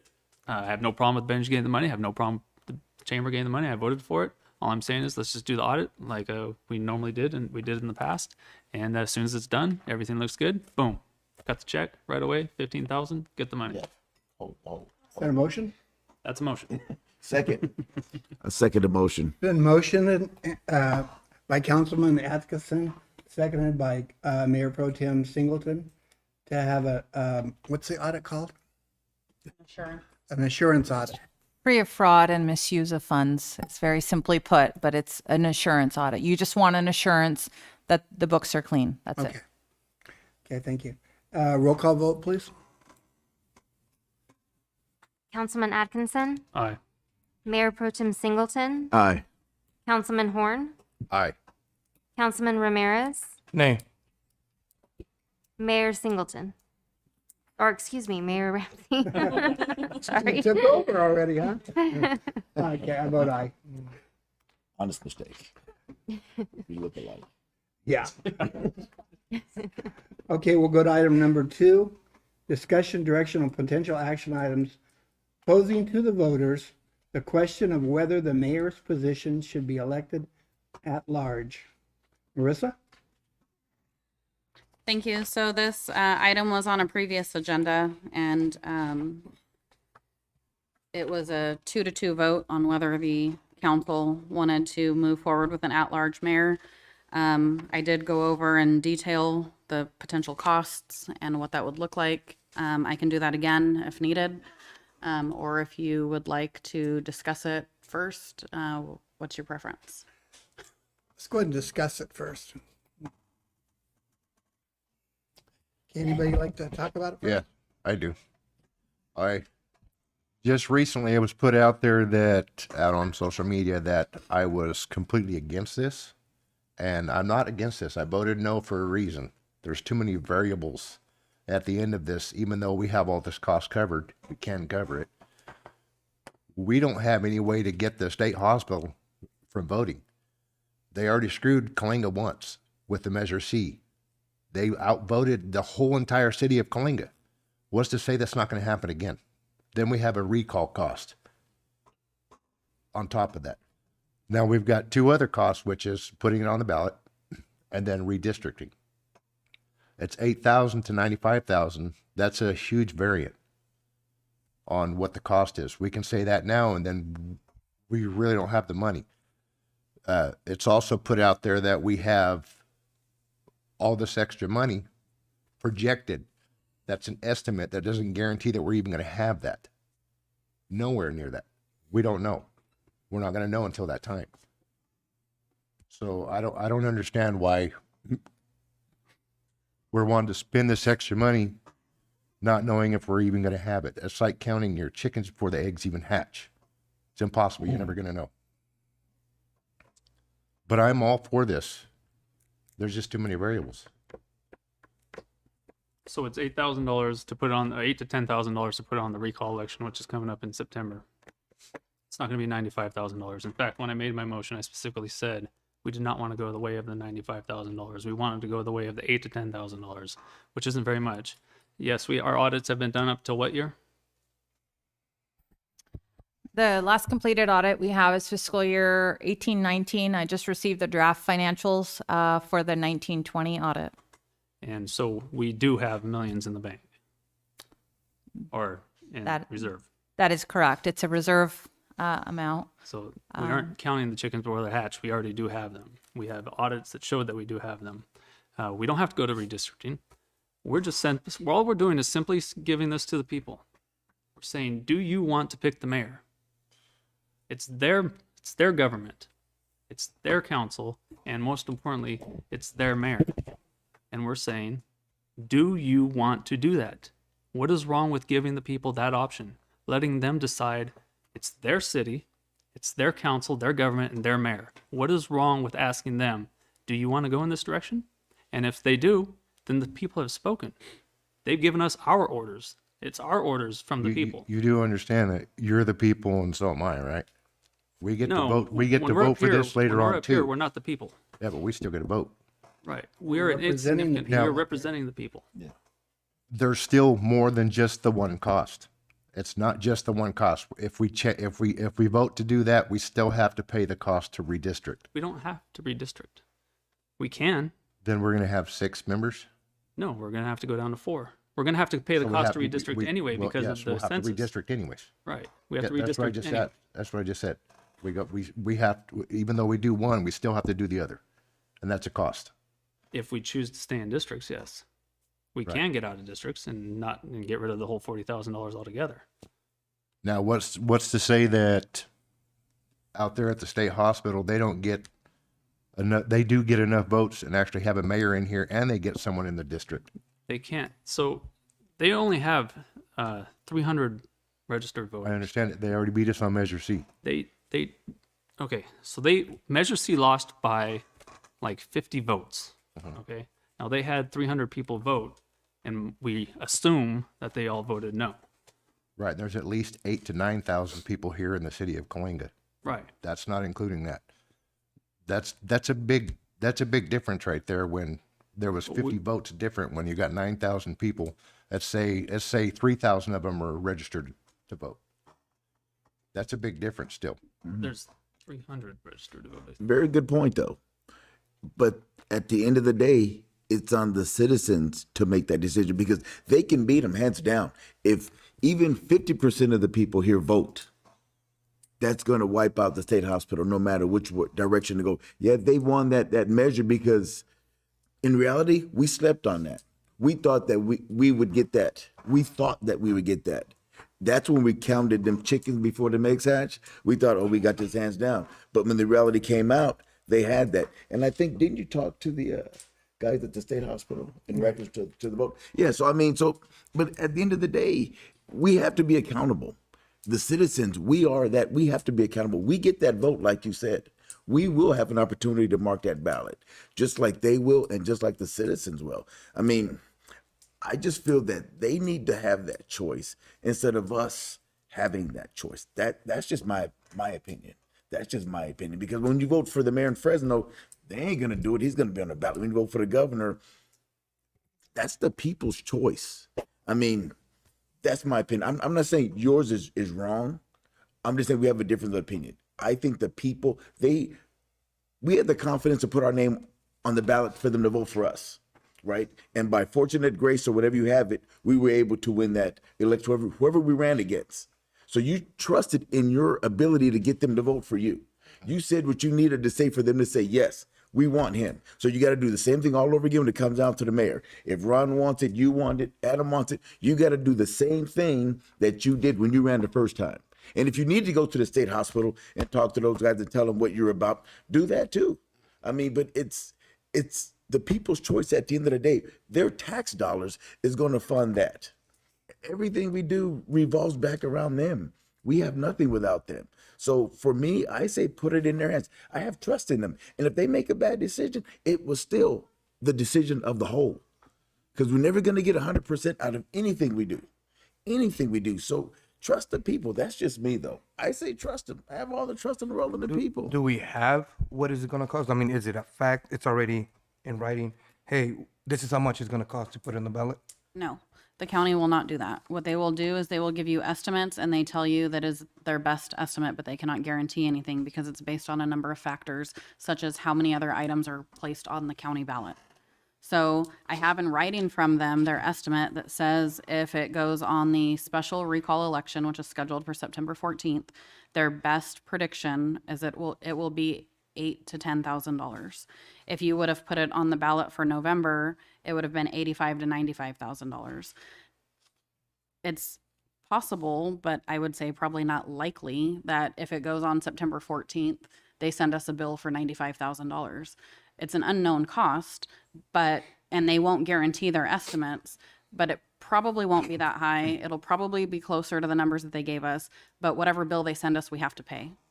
So it's not set in stone, but I do have in writing what their estimates are. And if we, in November next year, if it went there or the next election where we don't have to force to put it, would it cost anything?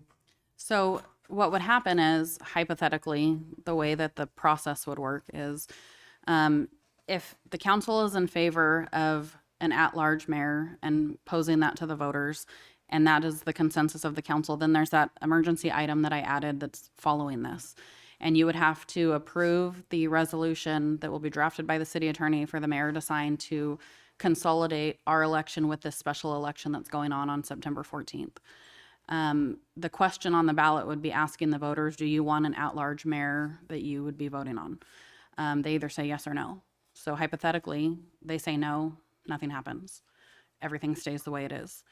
Hypothetically, if they say yes, then what happens is when we redo our district maps, which will be, I think, around January or February, if we are staying in 5 districts and they're just readjusting the district lines, the estimate is about $10,000. If we are shrinking from 5 districts to 4, it's about $40,000. There's also the possibility, because the council had previously stated that you were interested in going to rank-based voting, which would eliminate the districts altogether. So we wouldn't redistrict. The issue right now has been that Fresno County Elections Office has been saying that they are not willing to do rank-based elections. So their attorney is working with our city attorney, and they're trying to work something out. So those are what the hypothetical situations would be. So hypothetically, if the voters said, yes, we want to vote for our mayor on September 14th, and then either we had rank-based elections or you had an at-large mayor and 4 districts, then they would vote on that the following November of who the mayor would be. So that would be November of 2022. Next election. So if we do it, if we say okay tonight, that pretty much guarantees that it's going to cost us the lesser amount no matter what. It doesn't Roughly. guarantee. It does not. There is no guarantee with Better Fresno off. County. Better, we have a better chance. The better chance of a lower cost, yes. I know. But I'm just doing the council right now, and then we'll do that. And if we go to 2022, still the same amount? So it depends, because then they would do a new estimate. So if you wanted to wait until the 2022 November election to ask the public if they wanted an at-large mayor, the cost would vary somewhere between $8,000 and $95,000, depending on how many other items were on that ballot. So it's still basically almost same estimate. Yeah. Yeah. I mean, yeah, same thing with me. It's never that I stated that I didn't agree with the public not voting for a mayor. I strictly said I agree. I agree we shouldn't be in districts which are small. I know out there, some citizens were out there saying, oh, they don't agree. No, that's not the point. I think my point was, for myself, I say, is the cost of the money, being sure that it's going to be from $8,000 to $10,000. That's the case, okay. But if we get hit with the $95,000 and then blah, blah, blah, whatever, more money, then what? Then if we get the public votes for the mayor and we're not happy or something else comes up, I just want to make sure that the public it knows that and it needs to stop, and we stick to it, and that's it. or we don't. But something needs to be done, and that's just my opinion, that I do believe on the people. I never stated that I don't believe in the people, that they shouldn't have a vote. Yeah, they should. That's why we are in this beautiful country, because we do have the freedom to do that. But when facts are getting out there, when lies are getting out there, and you know, my family has fought and struggled and worked their butt off to have our name here for unfacts, that things are getting put out there that we're not for the people. That's a lie. But like I said, I do agree that we should have the people vote for the mayor. You know, we should. But also, like, we sit here and represent the people. We should represent when we're out there on social media. When we're out there on social media, we shouldn't be saying, hey, these guys voted, these guys didn't vote, these guys. No, because like we said right now, we represent the people in this city. I believe in everybody up here. I do believe in everybody, and I think we could do wonderful things. This needs to stop, and we need to move forward. So we agree or we don't agree, let's move forward. Anybody else on the council? Yeah, I just did a Facebook poll over the last 2 days. Now, Facebook polls aren't that great, but I did do one during Measure J, and I was within 4% of the margin of Measure J passing. So in this particular poll, it was 97.5% voting yes to have the people voting the mayor, and 2.5% of the people voting no. I think that's dang near a mandate for us to move forward in that direction. Okay, Ray, anything? No, it's just a simple thing. The people could put yes or no. They may say no. They don't want city mayor. I mean, it's still their choice, and that's what we have to deal with. This is for the at-large, not rank-based, correct? Correct. So to go to rank-based voting, I believe that's just a council decision, and that does not go to a vote of the people. Okay, on mine, when you did that vote, did you put how hard it would get, if something happened, and we've had to get rid of mayors before. Is it hard to do a recall? I mean, you look at, we're trying to get recall on our governor right now. Look how hard it is to do that. You know, right now, we can reorganize this board at any time. We could, on our next agenda, we could put reorganization of the council right there, and you guys could remove me if you wanted to. You know, it's that easy with no cost. But if we go the other way, where we have I'll bring you guys up in a second. I'm just letting the council do it too, and then I'll open it up to the public. But if we do it the other way, it would cost us for a recall election. And then we would have to have a petition. The people would have to petition it to get it out there and stuff. We can do it internally here at any time. We can replace the mayor pro tem or the councilman or the mayor at any time. And I think the people have more power that way because we are held to their standards. Instead of having to do a recall. And right now, I'm going to vote no on this because this is the way I've been for 20 years. I mean, we've done this for 20 years. It works. And we have gotten rid of different mayors. Ron's been ousted.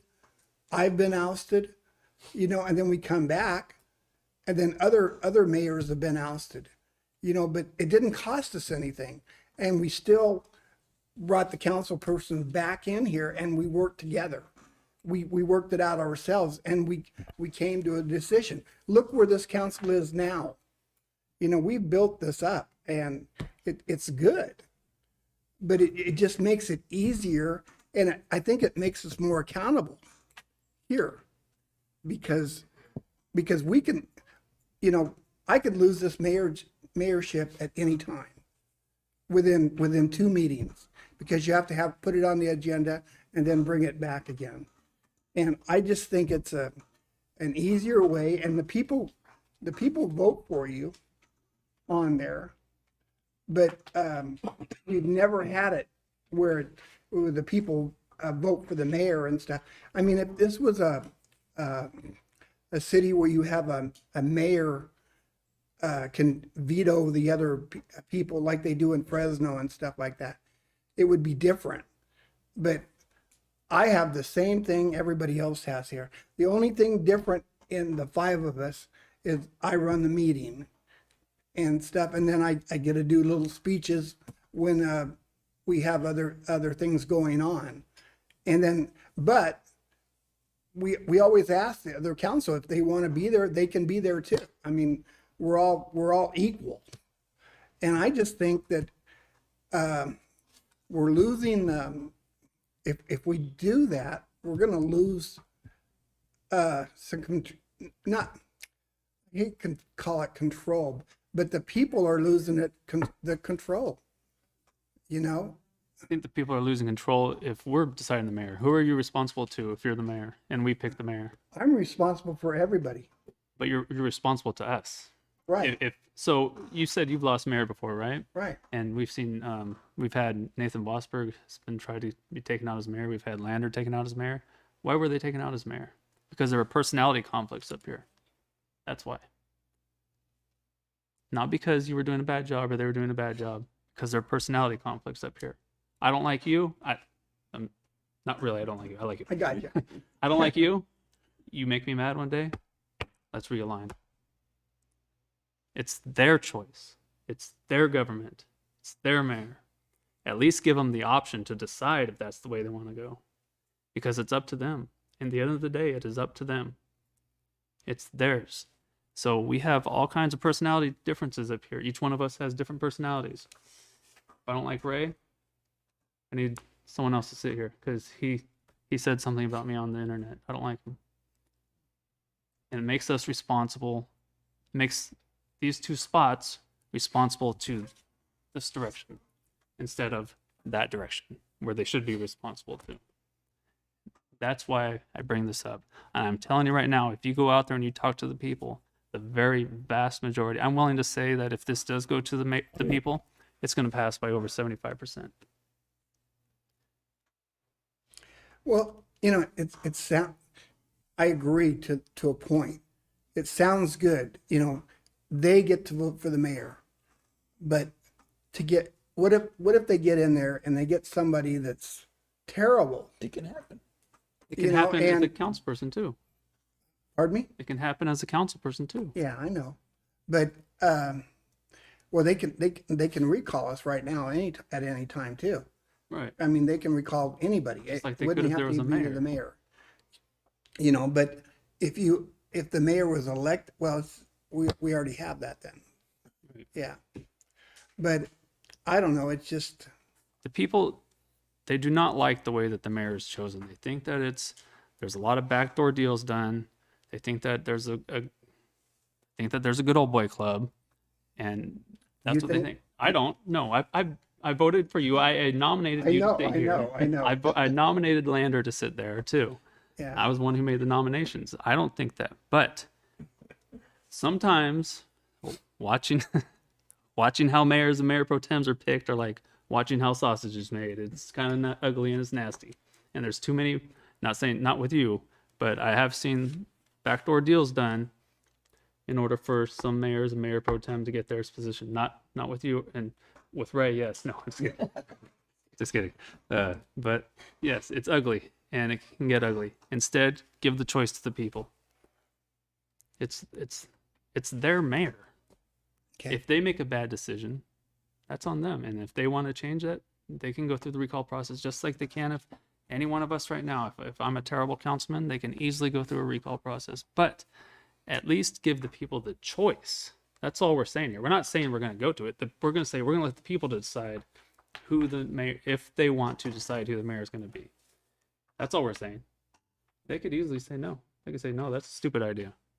And then people on both sides can campaign one way or the other. Why the people should vote for mayor, why the people shouldn't vote for mayor. We're not saying we're going to that system. We're saying we're going to let the people decide. It's their government, it's their mayor, it's their city.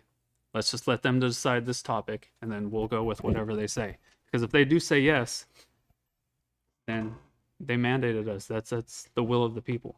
And honestly, I think that's what the will of the people is going to be. Okay, now I'll open it up to the public. Come on up. State your name.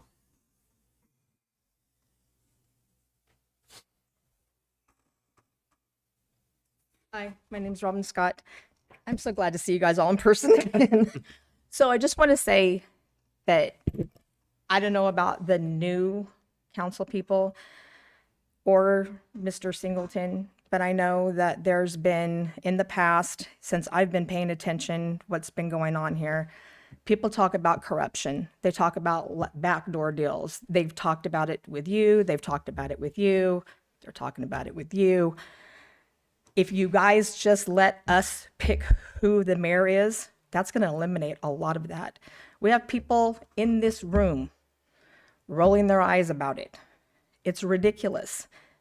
There's division like crazy here. It's palpable. That needs to come to a stop. If we elect our mayor, then they're not going to say, oh, these two got together and buddied up and convinced this person to do that. The people elected the mayor, not you, not you, not you, not you, and not you. You guys are responsible to each other. We need you to be responsible to us.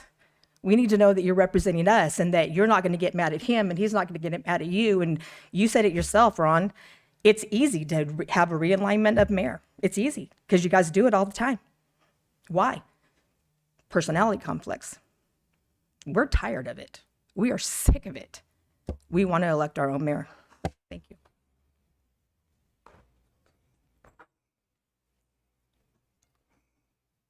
State your name, please. My name is Don Kaikina, District 1. Again, I'm going to ask the question, what changes if the mayor is elected? I want to know the answer to that. What? What changes for us as citizens if the mayor is elected?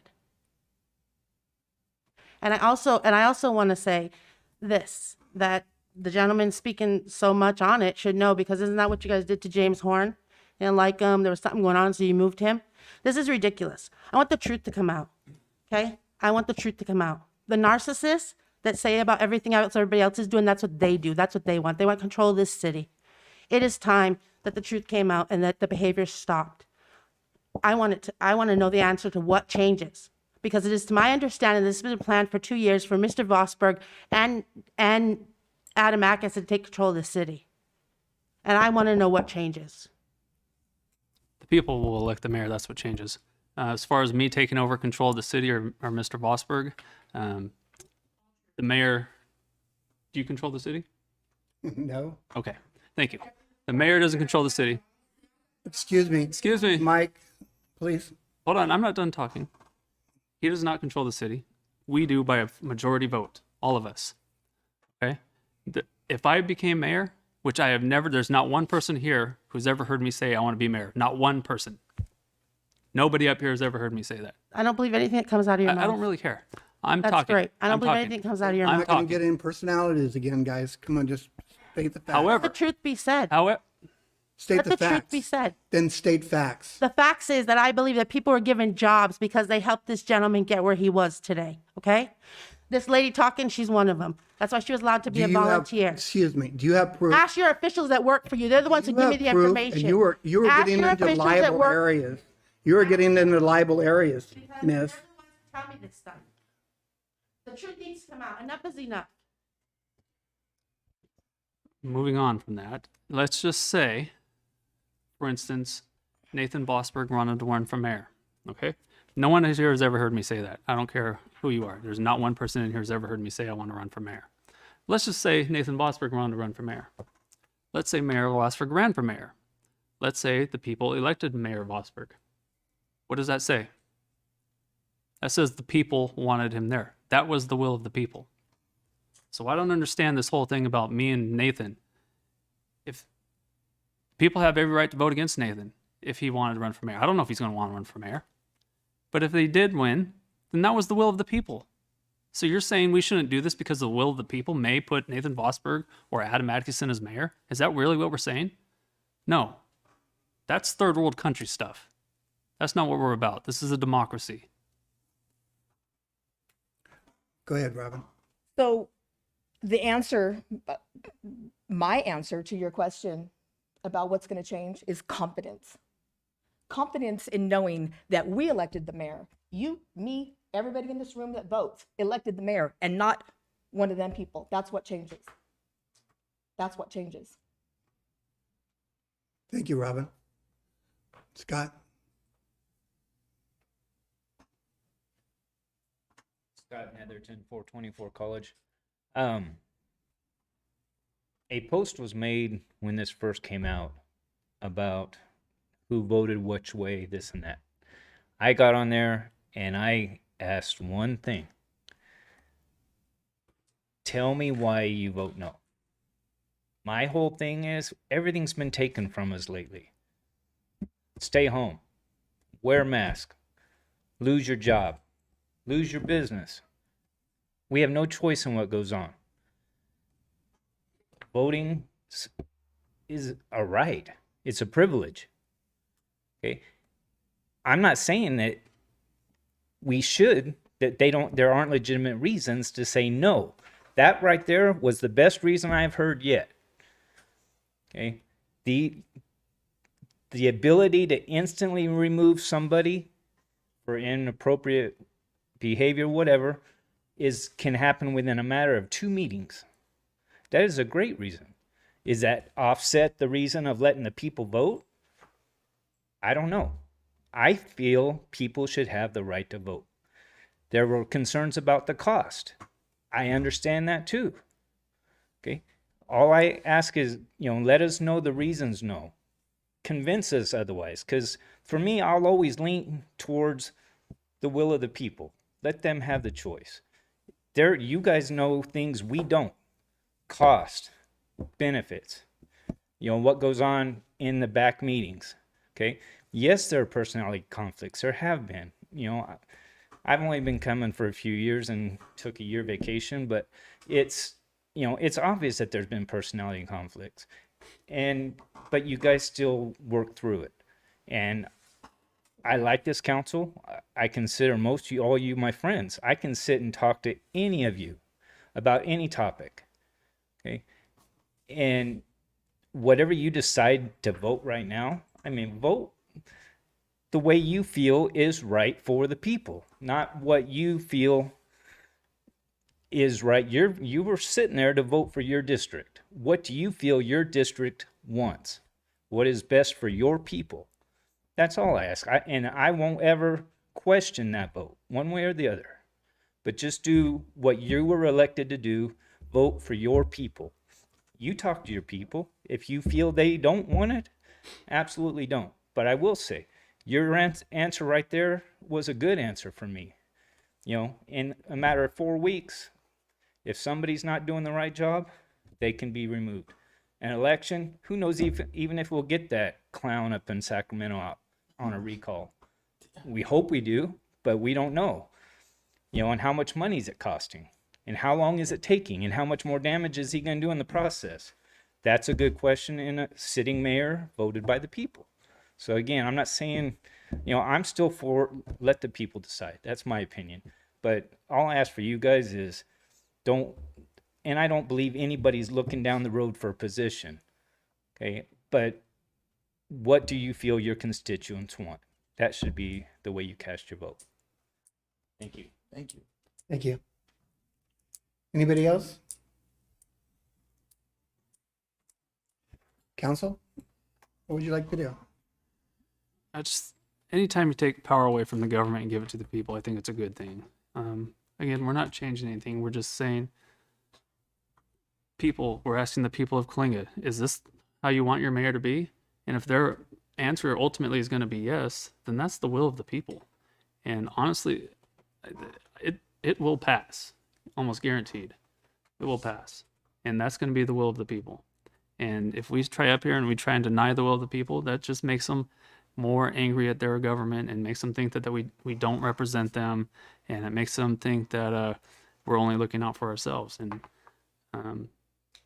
I just think you have to give the people at least the opportunity to vote for it and let them decide how they want their government run, and not leave it up to us. It's like I said, it's their government, it's their mayor. They can decide yes or no. We're not saying right now that yes, we're going to go to that large mayor. We're going to say at election, you're the people, your government, you decide yes or no. That's all we're saying. That was very well put, young man. If they can articulate the reasons why, then it's an easier pill to swallow, as opposed to just saying yes or just saying no without any reasoning behind it. And I do get what you said, Mayor, that it's easier to remove that individual if things aren't going that way. I get that, but I'm still on that ship at the end of the day. People's choice, people's choice. And if we do remove the mayor, they're still on the council. It can still be, it can still be bad. Anybody else? I think myself, we have a strong, I know right now we have our differences. I believe in you. I believe, Mr. Mayor, I believe in you. I believe in you. I believe in the stuff we have. I think right now we're pretty strong. Like I said, it's not that I don't want the people to vote for their mayor, but right now we have a strong table. You know, I didn't go and say I want to be elected mayor because I know myself that I don't got the experience. I got experience of with the community and everything like that. I'm here to fight for my community. I believe in Ron. I believe in Mr. Mayor. That's why my vote went to him, because he has the experience. You're a mentor of mine because you have the experience. You are a mentor of mine because you have the. You're a mentor of mine because you have the experience. Marissa, lawyer, Shannon, you guys have the experience. I'm here because of you guys and for the community. I think right now, this money, we have a animal shelter that's freaking suffering that this money could go to. There's a lot of things, you know. We have kids, some kids that have cancer that we could help. We have a lot of structure that we need to help all this community. Right now, for this to be brought up, it's not the right time. Right now, this is what I believe. Not right now is not the time. Because if this happens and we get this altercation, okay, we're not happy with the next mayor, then where do we stand? Coalinga is a very strong community. And like I always say, when I go anywhere, I support my community and I brag about our town. I've been here since the earthquake. And I believe in our people. But I just think right now, we're good right now. I just think we're good right now. That's just my opinion. You say now is not the right time. Coalinga is in a better financial position than it's ever been since 1906, in my opinion. It has never been this good before. We have most likely we have the highest reserve in all of the valley. We have never been in this strong of a financial position. This is exactly the time to do it, in my opinion. We are working on animal control things.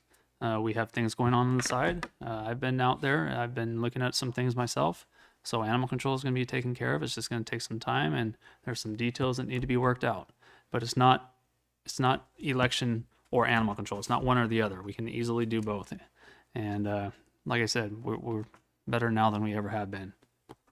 We're better now than ever you've ever been on here, right? Mm-hmm. I think we had one more question out in the audience.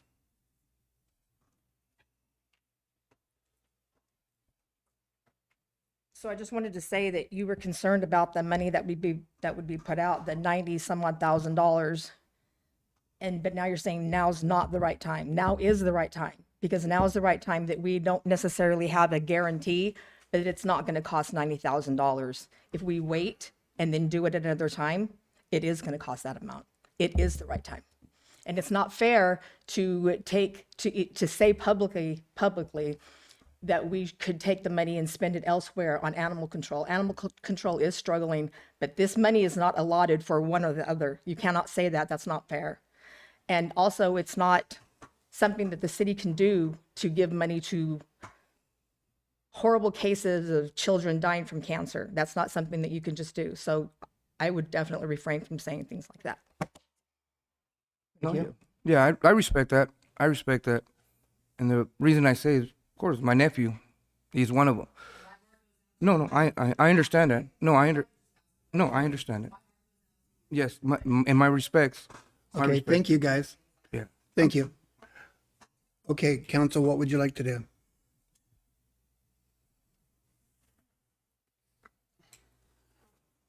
Move forward with letting the people decide if they want an at-large mayor on the recall election, or it only be $8,000 to $10,000. At least let them decide if that's the direction they want their government to go in, because it is their government after all. You want to put a cap on that? 8 to 10,000? We can't have a cap. Yeah. I know we can put it if it's going to cost. They more, bill we us wouldn't do after it. the fact, so we don't know. But generally, they're right around there. So generally, we've never put something on a special recall election, so it's hard for me to say.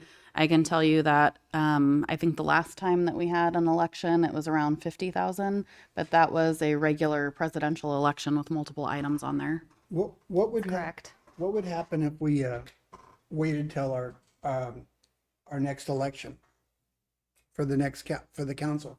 We could actually do it at that time too. So that would just delay the at-large mayor. So hypothetically, if you waited until November of 2022 and you put the item on of whether the people want to vote for an at-large mayor or not, you can't vote for an at-large mayor at the same election because you need the people to first decide if they even want to do that. So then they would be voting on the mayor the following election. Right. So this recall election, if we put this, there's no one running for mayor, right? Right. Yeah. So you're mayor till 2022. Right. And then if the people did decide that they wanted to move forward with an at-large mayor, then in 2022, they would have a mayoral race. The regular Mayor voting. race, right. It would come up to the regular election then. Oh, I'm sorry, Scott. Are there requirements for that? I mean, a Requirements first-year officer can't run for police chief. I mean, would they have to have some sort of? We don't have any requirements, but So it would so just be anybody. that Anybody can could, run that anybody once? up here when Mr. Horn and Mr. Ramirez were in, we Yeah, could have voted but- them as But mayor I and mayor mean, pro the same tem. thing. I mean, we hire firefighters, but they don't necessarily get to be fire chief without experience of some sort. Right. There's nothing that can be. I mean, I'm not saying for the vote part of it, but that might. I mean, if there's Yeah. I mean, that's going to be a decision of the people. Yeah. Pre-qualifications, people they might assume that, hey, you have to have some sort of experience to run for mayor. I mean, I know in Fresno, but he was police chief for how long?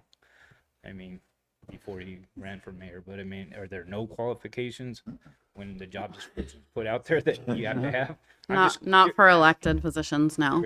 You No. can't for anybody, Um, not even the president. And so the way that it would work is hypothetically, it goes on for September 14th. Say the people vote yes. When the district maps are drawn, if they're going from 5 districts to 4, one council member at the end of the election cycle will not have a district. So let's hypothetically say, you two are up, right? Who's up in 2022? All 3. Okay. So hypothetically say that the 4 districts put Ray and Adam in the same district. We would be going to 4 districts. So I guess that's not a good example. Well, So most let's likely- say Ray ended up in Manny's district, then Ray wouldn't be able to run because you're already holding the seat for 2 years. So if Ray wants to stay on council, his only option is to run for the at-large mayor. Right. But generally, the way they try and do it is, since Ramsey will be terming out, they're probably going to get rid of his district, I would imagine. So that would be the goal. The issue is that no one really lives close to him that's on the council. Right. So, I mean, I think the other districts would absorb different pieces of his district. And I think I'll let Ray get the hospital and prison. Pardon me? That's correct. So if he terms out, he still is eligible to run for mayor. maybe to help clarify, if you guys can explain what the role of the mayor would be. It wouldn't be any different. It's not going to a strong mayor. Coalinga's not big enough for that. So what would happen is the person who is elected as mayor would run the city council meetings. Basic same thing that Ron's doing. Correct. Right.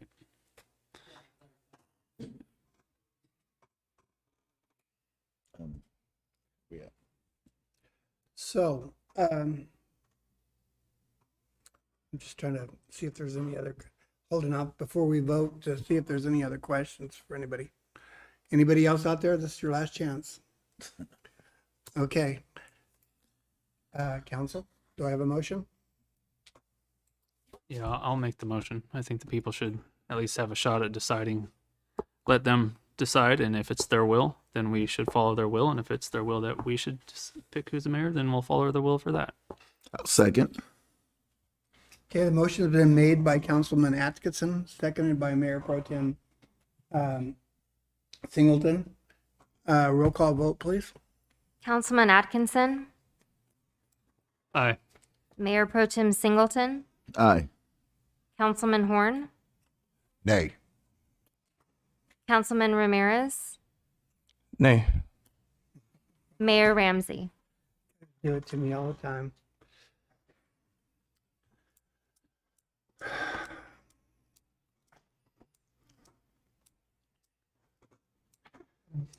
Guys,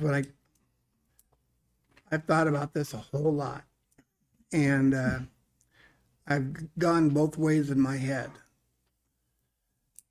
And I listened to Scott out there really good too. And him and I can talk at any time, and he knows that. We don't always agree with each other, but sometimes we do, sometimes we don't. But Can I say something? Too late to say something? go ahead. So we have an opportunity right now to get it on the ballot for $8,000 to $10,000. I know that there is a group of people who, if we fail to do this, that they will run a referendum, and if they do run a referendum, that's going to force us to put it on the ballot, and then that's going to cost us $90,000. Like I said, I believe that the people are going to vote for this. I believe that the people want this, and I'd rather get it over with at $8,000 to $10,000 than at $90,000, because I think the referendum will work too. If they did that, what would be our time frame on that? There's governing rules to it. It would have to be a special election. Oh, okay. It would cost us more in the long run. I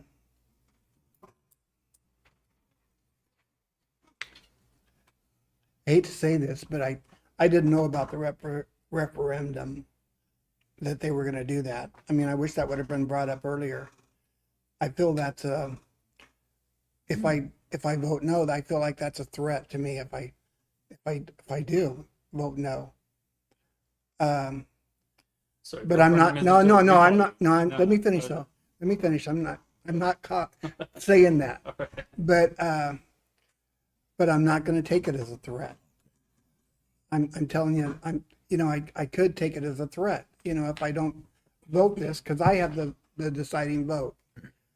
But listening to people that come to our meetings, I mean, I don't always like the way people put that stuff on Facebook, because there's a lot of our people here in Coalinga that don't do Facebook, and then a lot of them don't get on those polls either. I mean, even if 50 people got on there, that's not representing the city of Coalinga. And I'm making this long, I'm sorry, but I'm going to vote yes on this because I want the people to make the choice. And I don't think that referendum, could have been as a threat to me, but I'm not taking it as a threat. I'm not, seriously. But I'm voting yes on this, so we'll go from there.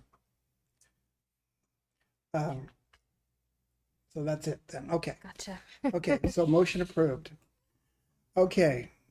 Sorry about that, everybody. That was a long vote. Okay. Next, we have announcements, city manager's announcements. We have that emergency item that was added. Oh, I'm sorry.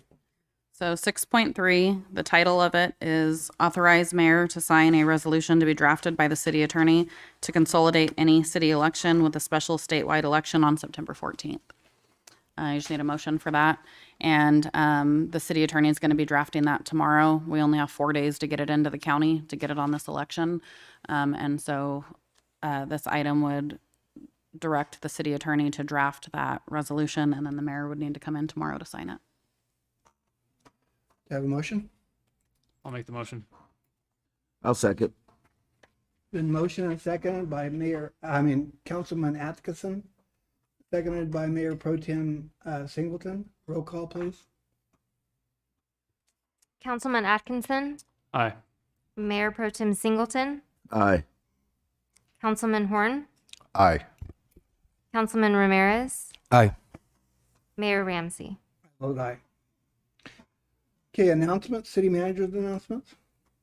Thank you. I just wanted to remind everyone that the Derby started today. It'll run through Sunday, right? Through Sunday. And then the city has the Let Freedom Ring event Saturday at the sports complex. And both of those, the information for both can be found on the city Facebook page. And that starts at 3:00. Yes. Okay, councilman's reports or announcements? I'll be meeting with Congressman Valadeo, I believe, on the 6th to talk about our water issues. So if anybody wants to have me say something to him, let me know. Okay, I asked already about a letter going out to Mr. Zawicki on his donation for those 2 chairs. I don't have anything else. Oh, were you raising your hand? Okay. Okay. Okay, I have nothing else. Okay, future agenda items, anybody?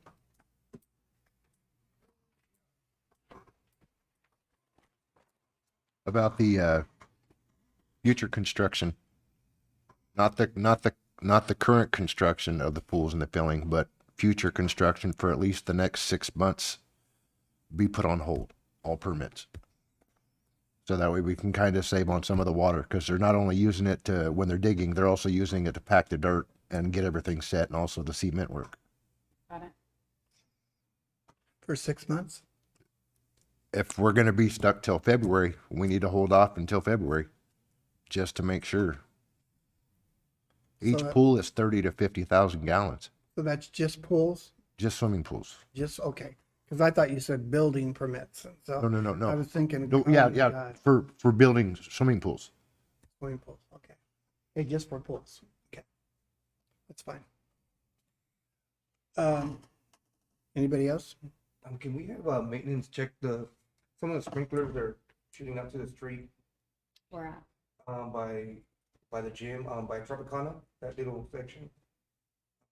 See, maybe we could check out all of them, the ones that belong to the city, that we, it could be trying to work and not leaking or some other direction. Okay. And I'd like an update on the airport also, because we've been getting things fixed and I want to see where we are on it.